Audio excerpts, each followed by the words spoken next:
ਜੀ ਆਇਆਂ ਨੂੰ ਜੀ ਹਿਸਟਰੀ ਲੈਕਚਰ ਸੀਰੀਜ਼ ਦੇ ਵਿੱਚ ਲੈਲਪੁਰ ਯੰਗ ਹਿਸਟੋਰੀਅਨ ਕਲੱਬ ਵੱਲੋਂ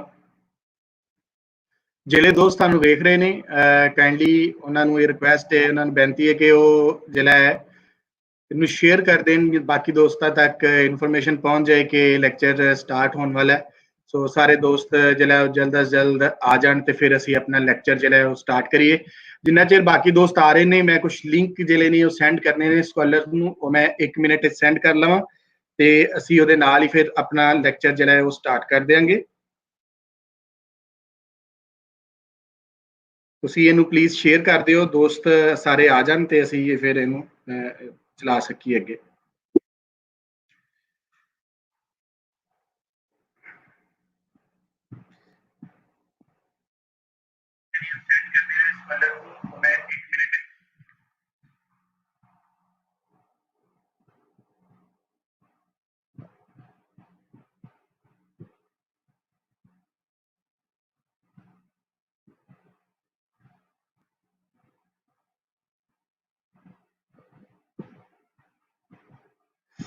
ਜੀ ਅੱਜ ਅਸੀਂ ਜਿਸ ਟੌਪਿਕ ਦੇ ਉੱਪਰ ਗੱਲ ਕਰਨ ਵਾਸਤੇ ਸਕਾਲਰਸ ਨੂੰ ਦਾਵਤ ਦਿੱਤੀ ਹੈ, ਕੈਮਨਿਸਟ ਮੂਵਮੈਂਟ ਇਨ ਪੰਜਾਬ 1926 to 47। ਅੱਜ ਸਾਡੇ ਨਾਲ ਸਾਡੇ ਬਹੁਤ ਹੀ ਸੀਨੀਅਰ ਪ੍ਰੋਫੈਸਰ ਡਾਕਟਰ ਭਗਵਾਨ ਜੋਸ਼ ਜੀ, ਪ੍ਰੋਫੈਸਰ ਡਾਕਟਰ ਭਗਵਾਨ ਜੋਸ਼ ਜੀ ਸਾਡੇ ਨਾਲ ਨੇ।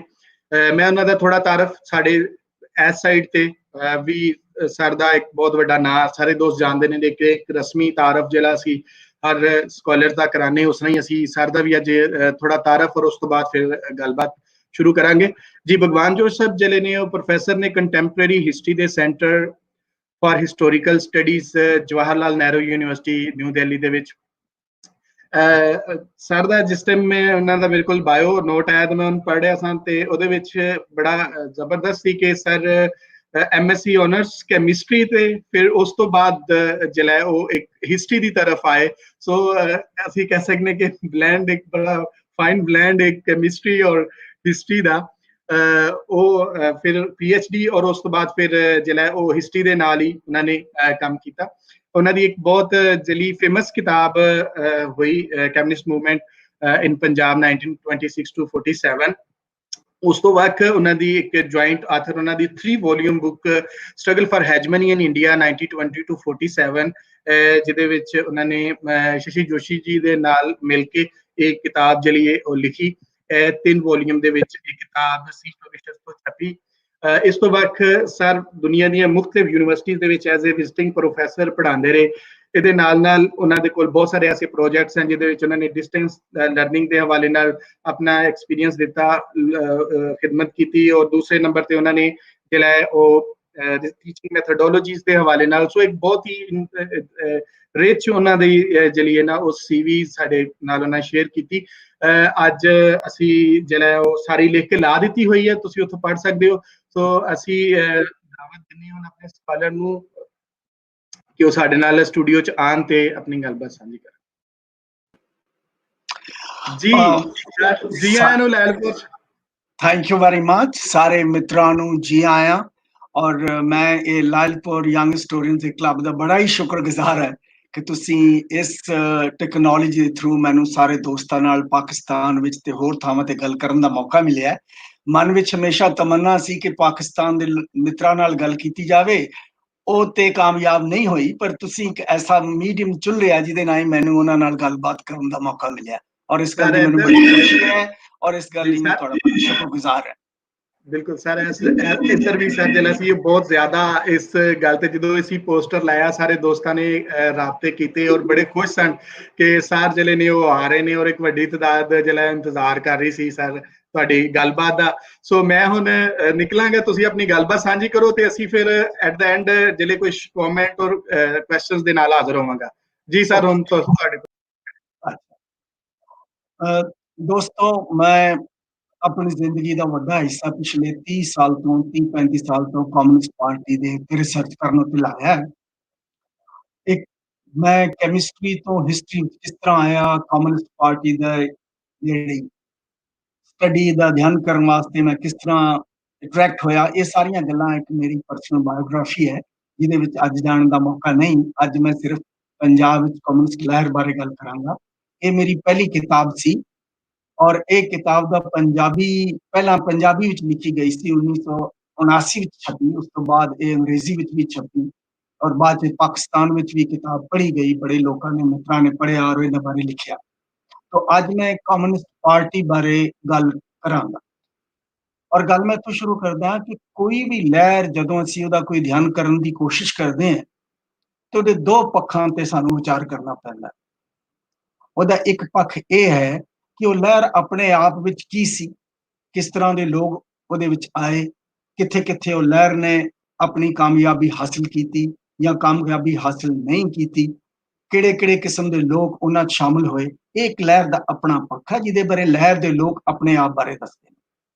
ਦੂਸਰੀ ਗੱਲ ਜੋ ਬੜੀ ਇਕੁਅਲੀ ਮਹੱਤਵਪੂਰਨ ਹੈ ਔਰ ਕਈ ਵਾਰੀ ਇਹ ਗੱਲ ਨੂੰ ਧਿਆਨ ਤੋਂ ਪਰੋਖੇ ਕਰ ਦਿੱਤਾ ਜਾਂਦਾ, ਉਹ ਹੈ ਕਿ ਲਹਿਰ ਸਾਨੂੰ ਉਸ ਸਮਾਜ ਬਾਰੇ ਵੀ ਕੀ ਇੰਡੀਕੇਟ ਕਰਦੀ ਜਿਹੜੇ ਸਮਾਜ 'ਚ ਲਹਿਰ ਪੈਦਾ ਹੋਈ।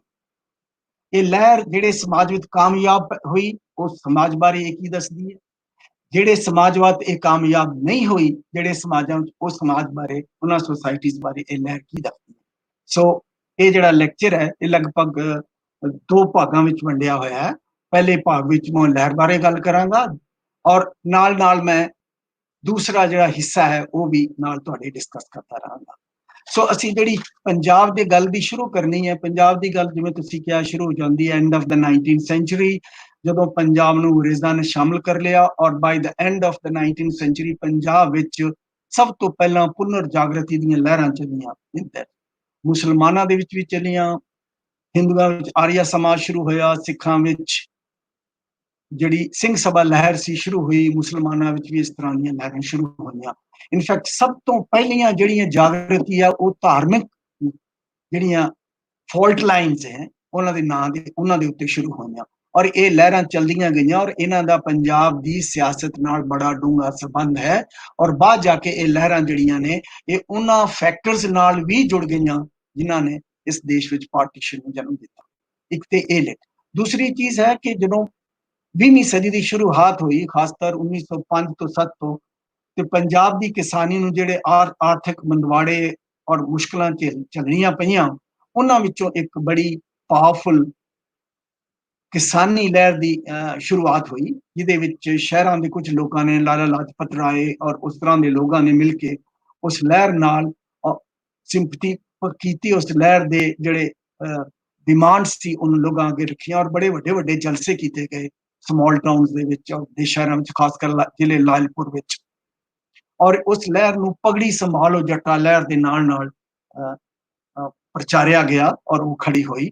ਪਰ ਕਮਾਲ ਦੀ ਗੱਲ ਹੈ ਕਿ ਪਹਿਲੀ ਵਾਰ ਉਸ ਲਹਿਰ ਦੇ ਖੜੇ ਹੋਣ ਨਾਲ ਅੰਗਰੇਜ਼ਾਂ ਨੇ ਉਹਨਾਂ ਦੀਆਂ ਮੰਗਾਂ ਮੰਨ ਲਈਆਂ ਔਰ ਉਹ ਕੁਛ ਹੱਦ ਤੱਕ ਵਾਪਸ ਲੈ ਗਏ। ਸੋ ਇੱਕ ਪਾਸੇ ਆਰਥਿਕਤਾ ਦੀ ਲਹਿਰ ਚੱਲੀ ਜੋ 20ਵੀਂ ਸਦੀ ਦੇ ਸ਼ੁਰੂ ਚੱਲੀ, ਦੂਸਰੀ ਇਹ ਪੁਨਰਜਨਮ ਦੀ ਲਹਿਰ ਚੱਲ ਰਹੀ, ਤੀਸਰੀ ਲਹਿਰ ਜੋ ਪੰਜਾਬ ਵਿੱਚ ਸ਼ੁਰੂ ਹੋਈ 1914 ਔਰ 15 ਜੰਗ ਦੇ ਦੌਰਾਨ, ਉਹ ਸੀ ਗਦਰ ਲਹਿਰ। ਗਦਰ ਪਾਰਟੀ ਜਿਹੜੇ ਕਿ ਗਦਰ ਉਹ ਪੰਜਾਬੀ ਜਿਹੜੇ ਅਮਰੀਕਾ ਵਿੱਚ ਗਏ ਸੀ ਜਿਨ੍ਹਾਂ ਨੇ ਦੇਸ਼ ਨੂੰ ਆਜ਼ਾਦ ਕਰਾਉਣ ਦਾ ਬੀੜਾ ਚੁੱਕਿਆ ਸੀ, ਉਹਨਾਂ ਨੇ ਸੋਚਿਆ ਕਿ ਚਲੋ ਪੰਜਾਬ ਵਿੱਚ ਆ ਕੇ ਆਰਮੀ ਨੂੰ ਅਸੀਂ ਆਰਗੇਨਾਈਜ਼ ਕਰਦੇ ਹਾਂ ਔਰ ਜਿਸ ਤਰ੍ਹਾਂ ਦਾ ਗਦਰ 1957 ਵਿੱਚ ਹੋਇਆ ਸੀ ਉਸ ਤਰ੍ਹਾਂ ਦਾ ਗਦਰ ਹੁਣ ਪੰਜਾਬ ਵਿੱਚ ਹੋਣਾ ਚਾਹੀਦਾ ਹੈ ਔਰ ਇਸ ਵਾਸਤੇ ਉਹ ਆਪਣਾ ਸਾਰਾ ਕੁਝ ਇਕੱਠਾ ਕਰਕੇ ਇੱਥੇ ਆਏ।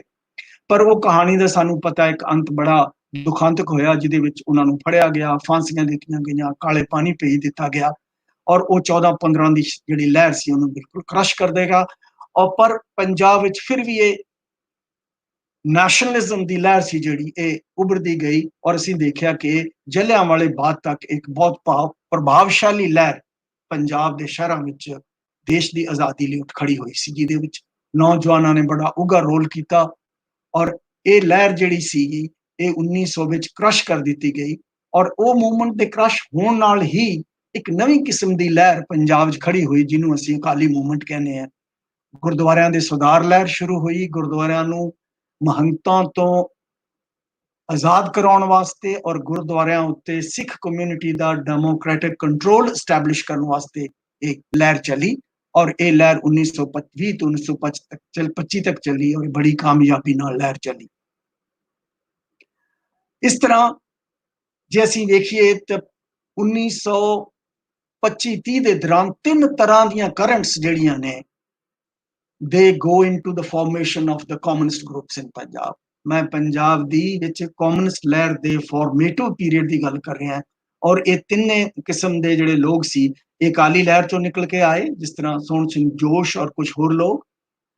ये गदर पार्टी दे विच जिन्हां लोगों ने पार्टिसिपेट कीता सी, उत्थों वो जब लहर क्रश हो गई, उत्थों अमेरिका तो बहुत सारे लोग, भाई संतोख सिंह ते कुछ होर, वो रशिया गए और रशिया तो वापस आके उन्होंने पंजाब विच कीर्ति नाम का एक रिसाला शुरू किया जो खब्बे पक्षी विचारां का प्रचार करने वाला सी। और ये रिसाले दे जिहड़े लोग सी, कीर्ति किसान पार्टी, वो अपने आप में बड़ी पावरफुल करंट सी, वो भी एक कम्युनिस्ट मूवमेंट का हिस्सा सी। तीसरी करंट ये सी जो पंजाब विच पढ़े लिखे नौजवान लोग सी, जो नैशनलिज्म दे जिन्हां दा असर होया 1927-28 तो बाद, जिन्हां विच भगत सिंह दी नौजवान भारत सभा लहर भी आ जाती है, और किवें उसकी इडियोलॉजी रूसी इनकलाब के थले हौली हौली सोशलिस्ट विचारां वल वधदी है, और फिर उस लहर के बहुत सारे लोग भगत सिंह की फांसी तो बाद फिर वो कम्युनिस्ट लहर विच आ जाते हैं। तो इस तरह असीं वेखदे हैं कि 34 तक 25 तो लैके 34 तक एक फॉर्मेटिव पीरियड है पंजाब विच, जिथे वख-वख किस्मां दे लोग जिहड़े ने वो इहदे च आए ने, और इहदे विच सिर्फ सिख कम्यूनिटी दे बैकग्राउंड या हिंदू कम्यूनिटी बैकग्राउंड के लोग ही नहीं सन, सगों इस विच मुसलमान कम्यूनिटी की जिहड़ी बैकग्राउंड है उस तो भी लोग आए। उन्होंने जिस तरह शौकत उस्मानी, रफीक, अब्दुल मजीद, फजलुल्लाह कुरबान एंड दैन फिरोजदीन मंसूर। फिरोजदीन मंसूर एक बहुत उन्हां विचों उगा नां सी, जिहड़ा कि सोहन सिंह जोश नाल मिल के उन्हें पंजाब विच कम्युनिस्ट पार्टी नूं एस्टैबलिश करन दा बड़ा वड्डा रोल अदा कीता है। सो ये सारे नौजवान जिहड़े सीगे उस वेले दे, इन्हां ने पंजाब विच एक नवे विचारां नूं फैलाउण दी कोशिश की, नौजवानां नूं कौमी पद्धर दे उत्ते ऑर्गेनाइजिंग की कोशिश की, समाज विच जिहड़ी हिंदू मुस्लिम नाम की फिरका परस्ती फैलण सी उन्होंने रोकण की कोशिश की। हालांकि उसनूं रोकण विच कामयाब नहीं हुए, क्योंकि 1923 विच पंजाब विच बड़े जबरदस्त दंगे हुए, जिन्हां दा सारे हिंदुस्तान उत्ते असर पिया। वो सानूं सबनूं पता, उस गल नूं मैं अज इत्थे नहीं कायम करांगा। सो ये जिहड़ा फॉर्मेटिव पीरियड है ये चलदा रहिंदा है, पर इहदे नाल एक होर बड़ी महत्वपूर्ण गल है जिन्हों असीं अखों परोखे नहीं कर सकते, वो है कि बस्तीवादी सरकार नूं इस गल का पता सीगा कि पंजाब एक बड़ा ही सेंसिटिव इलाका है। क्यों इलाका है? क्योंकि 1857 का गदर जब फेल होया, क्रश किया गया, और उस तो बाद अंग्रेजा ने अपना रिक्रूटमेंट एरिया जिसा सी वो स्लोली सारा पंजाब में शिफ्ट कर दिता, and they put all their eggs in one basket. उन्होंने एक कर तो लिया, पर हुण अगे समस्या ये खड़ी हुई कि अगर इस देश नूं किस तरह कौमवादी विचारों तो बचा के रखना, कम्युनिस्ट विचारों तो बचा के रखना, ऐसा कुछ भी, ऐसी कोई पोलिटिकल एक्टिविटी इस इलाके विच होण नहीं देनी, उन्होंने शुरू विच ही सप्रेस करना, जिहड़ी कि इत्थों दे किसानां नूं जिन्हां दे विच जिन्हां दियां परिवार आर्मी विच ने और जिन्हां दा आर्मी नाल एक डूंगा लिंक है, उन्होंने प्रभावित कर सके। ये बड़ा जरूरी 1857 दे विच एक गल शुरू हुई, और ये गल उन्होंने एक खास तरह की सियासत नाल जोड़ी। पंजाब विच क्योंकि 3 कम्यूनिटी सन, हिंदू, मुसलमान और सिक्स, और पश्चिमी पंजाब जिहड़ा सी वो ज़्यादातर मुसलमानां दी वसों सीगी, बड़े घट उत्थे बाद सिख लायलपुर वो पहले संसार जंग तो बाद उत्थे जाके रीसैटलमेंट होती है उत्थे सी, और वो मामले का ऐसा उस वक्त सिस्टम सी कि इन्हां मुसलमान किसानां दियां ज़मीनां जिहड़ियां सी मामला ना देण कारण हौली हौली जिहड़े हिंदू मनी लैंडर सीगे उन्हां वल्ली जा रहीआं सन, और उन्हां दे विच खास तरह का डिसकंटेंट पैदा हो रहा सी।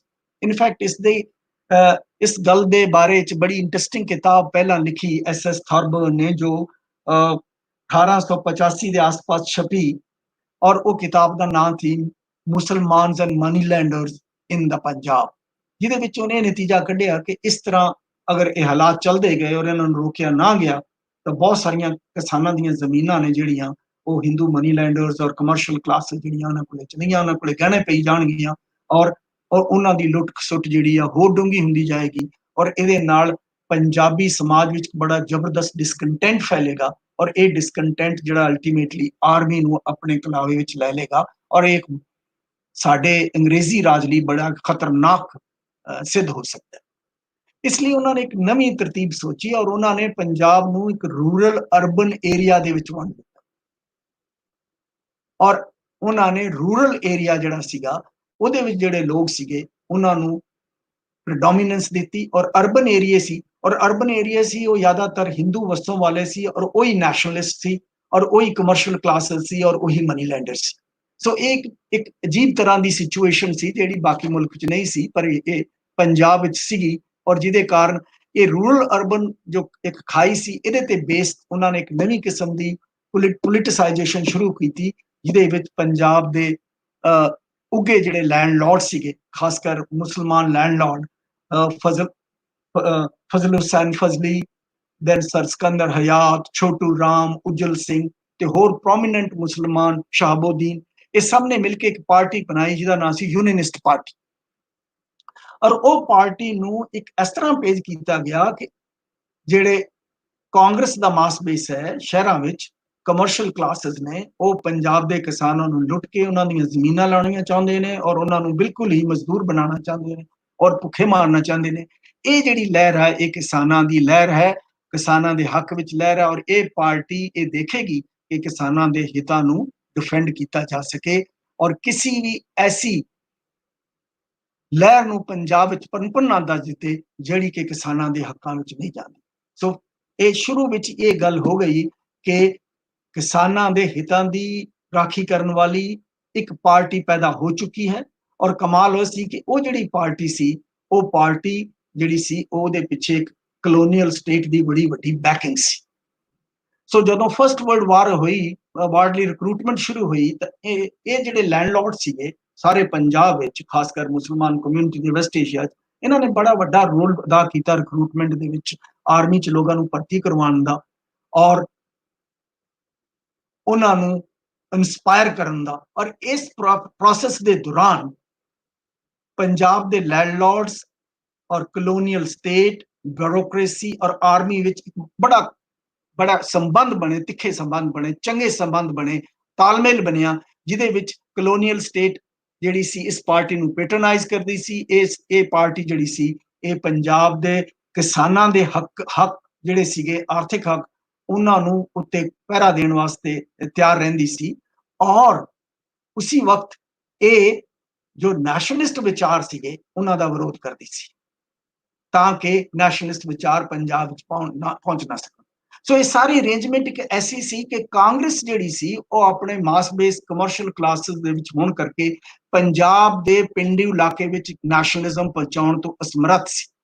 ਉੱਥੇ ਕੋਈ ਨੈਸ਼ਨਲਿਜ਼ਮ ਪਹੁੰਚਾ ਸਕਦਾ ਸੀ ਤੇ ਉਹ ਇੱਕ ਰੈਡੀਕਲ ਕਿਸਮ ਦੀ ਪੋਲਿਟਿਕਸ ਸੀ ਜੋ ਬਾਅਦ ਵਿੱਚ ਕਮਿਊਨਿਸਟ ਔਰ ਕਿਰਤੀ ਵਿਚਾਰਾਂ ਦੇ ਨਾਲ ਉੱਭਰ ਸਾਹਮਣੇ ਆਈ ਔਰ ਇਹੀ ਲੋਕ ਉੱਥੇ ਪਹੁੰਚਾ ਸਕਦੇ ਸਨ। ਇਸ ਕਰਕੇ ਭਾਵੇਂ ਇਹ ਲੋਕ ਘੱਟ ਸਨ ਪਰ ਸਰਕਾਰ ਦੇ ਉੱਤੇ ਇਹਨਾਂ ਦਾ ਬੜਾ ਜ਼ਬਰਦਸਤ ਸ਼ੱਦਦ ਸੀ ਤਾਂ ਕਿ ਇਹਨਾਂ ਨੂੰ ਪੰਜਾਬ ਦੇ ਪਿੰਡੂ ਇਲਾਕੇ ਵਿੱਚ ਕਿਸੇ ਨਾ ਕਿਸੇ ਤਰ੍ਹਾਂ ਵੜਨ ਨਾ ਦਿੱਤਾ ਜਾਵੇ। ਸੋ ਅਸੀਂ ਦੇਖਦੇ ਹਾਂ ਕਿ ਪੰਜਾਬ ਦੇ ਰਿਕਰੂਟਸ ਆਰਮੀ ਸੀ ਜਿਹੜੀ ਉਹਦੀ ਅੰਗਰੇਜ਼ ਭਗਤੀ ਕਾਰਨ ਇਹ ਲੋਕਾਂ ਨੂੰ ਪਾਵਰ ਮਿਲੀ ਔਰ ਇਹਨਾਂ ਲੋਕਾਂ ਨੇ ਅੰਗਰੇਜ਼ਾਂ ਦੀ ਜਿਹੜੀ ਆਰਮੀ ਸੀ ਉਹਦੇ ਵਿੱਚ ਵੱਡੇ ਵੱਡੇ ਅਹੁਦੇ ਅਖਤਿਆਰ ਕੀਤੇ ਔਰ ਇਹ ਆਰਮੀ ਕਰਕੇ ਹੀ ਅੰਗਰੇਜ਼ਾਂ ਨੇ ਸਾਰੀ ਦੁਨੀਆ ਵਿੱਚ ਆਪਣਾ ਸਾਮਰਾਜ ਬਣਾਈ ਰੱਖਿਆ। ਸੋ ਪੰਜਾਬ ਆਰਮੀ ਦਾ ਰੋਲ ਸਿਰਫ ਪੰਜਾਬ ਵਿੱਚ ਨਹੀਂ ਸੀ, ਇਹ ਇੱਕ ਪੂਰੇ ਵਰਲਡ ਕਲੋਨੀਅਲਿਜ਼ਮ ਜੋ ਥਾ ਉਹਦੇ ਵਿੱਚ ਪੰਜਾਬ ਦੀ ਆਰਮੀ ਦਾ ਰੋਲ ਸੀ ਔਰ ਇਹ ਆਰਮੀ ਕਰਕੇ ਬੜੀ ਸਾਰੀ ਜੋ ਪੈਸੇ ਆਉਂਦੇ ਸੀ ਪੰਜਾਬ ਦੇ ਕਿਸਾਨਾਂ ਦੇ ਪਿੰਡਾਂ ਵਿੱਚ ਉਹਨਾਂ ਦੀ ਆਰਥਿਕਤਾ ਨੂੰ ਸਸਟੇਨ ਕੀਤਾ। ਇਨਫੈਕਟ ਪਹਿਲੀ ਜੰਗ ਤੋਂ ਬਾਅਦ ਜਦ ਲੜਾਈ ਖਤਮ ਹੋਈ ਤਾਂ ਪੰਜਾਬ ਵਿੱਚ ਕਮ ਸੇ ਕਮ 40,000 ਦੇ ਕਰੀਬ ਜਿਹੜੇ ਲੋਕ ਸੀ ਮਿਲੀਆਂ, ਉਹਨਾਂ ਨੂੰ ਖਿਤਾਬ ਮਿਲੇ, ਉਹਨਾਂ ਨੂੰ ਸੰਦਾਂ ਮਿਲੀਆਂ ਔਰ ਲੱਖਾਂ ਏਕੜ ਜ਼ਮੀਨ ਸੀ ਜਿਹੜੀ ਉਹ ਵੀਸੀ ਸੀ ਉਹਨੂੰ ਜੋ ਆਰਮੀ ਦੇ ਬੰਦੇ ਸੀ ਉਹਨਾਂ ਨੂੰ ਅਲਾਟ ਕੀਤੀ ਗਈ। ਇਹਨਾਂ ਲੈਂਡਲॉर्डाਂ ਨੂੰ ਖਿਤਾਬ ਦਿੱਤੇ ਗਏ ਔਰ ਉਹਨਾਂ ਦਾ ਸੰਬੰਧ ਕਲੋਨੀਅਲ ਸਟੇਟ ਨਾਲ ਹੋਰ ਵੀ ਜ਼ਬਰਦਸਤ ਹੋ ਗਿਆ। ਇਹ ਇੱਕ ਬੈਕਗਰਾਉਂਡ ਸੀ ਜਿਹਦੇ ਵਿੱਚ ਇਹ ਕਮਿਊਨਿਸਟ ਪਾਰਟੀ ਨੇ ਆਪਣੇ ਆਪ ਨੂੰ ਖੜਾ ਕਰਨ ਦੀ ਕੋਸ਼ਿਸ਼ ਕੀਤੀ ਔਰ ਇਹਦੇ ਲਈ ਬਹੁਤ ਹੀ ਮੁਸ਼ਕਿਲ ਹਾਲਾਤ ਸਨ।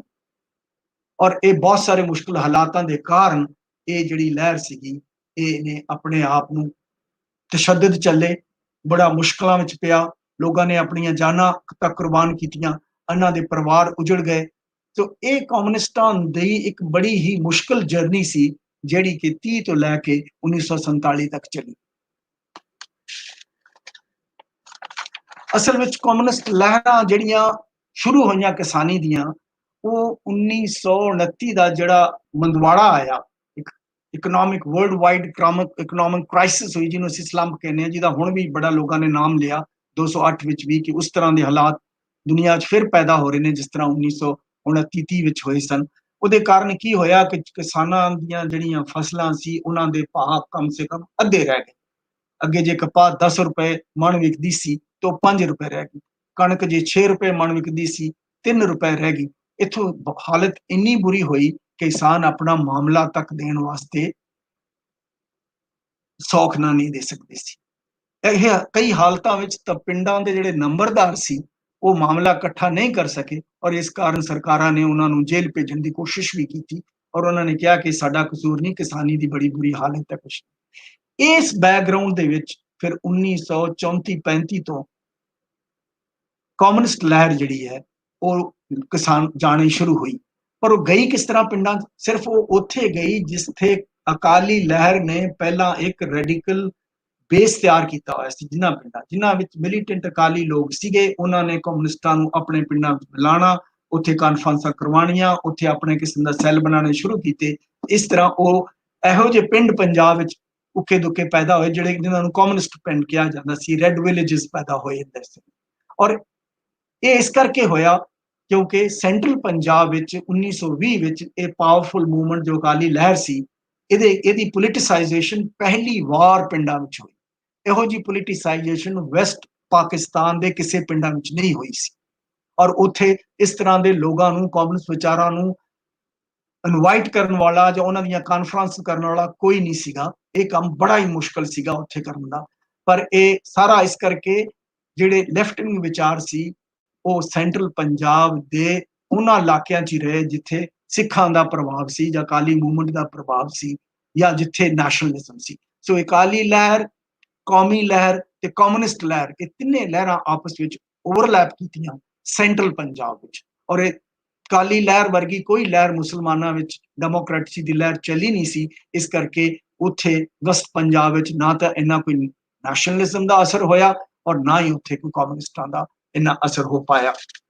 सो पर जब ये कम्युनिस्ट इस तरह की लहरां चला रहे सन किसानां दी डिसकंटेंट नूं लैके, उसी वक्त जो यूनियनिस्ट पार्टी सी 1936 विच वो पंजाब विच पावर आंदी है। सारे बाकी हिंदुस्तान विच कांग्रेस सरकारां पावर च आईयां, पर पंजाब यूनियनिस्ट पार्टी पावर च आई, जिन्हें मुस्लिम लीग नूं बाहर रखिया और कांग्रेस नूं बाहर रखिया और इंडेटडनेस नूं लैके और जमीन दी बैकरण नूं लैके और होर कई मसलियां नूं लैके उन्हें पंजाब दे विच 1938 विच बड़े वधिया कानून पास कीते, जिन्हां नूं लग्या पंजाब के किसानों को कि असली पार्टी उन्होंने यही है, यही उन्होंने जमीनों को बचाएगी, यही उन्होंने साथ देगी, कांग्रेस पार्टी साडा साथ नहीं दे सकती।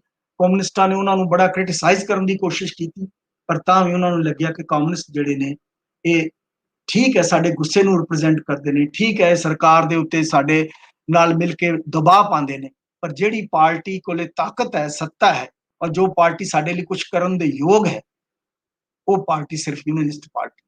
कम्युनिस्ट साडे लिए एजीटेशन कर सकते हैं, साडे लिए वो अंदोलन कर सकते हैं, पर साडे वास्ते ये अंदोलनां दे जिहड़ा मकसद है उन्होंने पूरा नहीं कर सकते। और ये जिहड़ी गल सी ये पंजाब के किसानां विच अज तक है कि कम्युनिस्ट उन्हां ते उन्हां लई बड़ी जरूरी है, ताकि उन्हां दे विच उन्हां दीयां मंगां नूं लैके, उन्हां दीयां आशावां नूं लैके, उन्हां दीयां आसां नूं लैके वो एजीटेट करन और इहदा सरकार ते दबाव पड़े। पर कम्युनिस्टां तो आस रखनी कि वो उन्हां लई कोई कामयाबी हासिल करनगे, ऐसा नहीं है।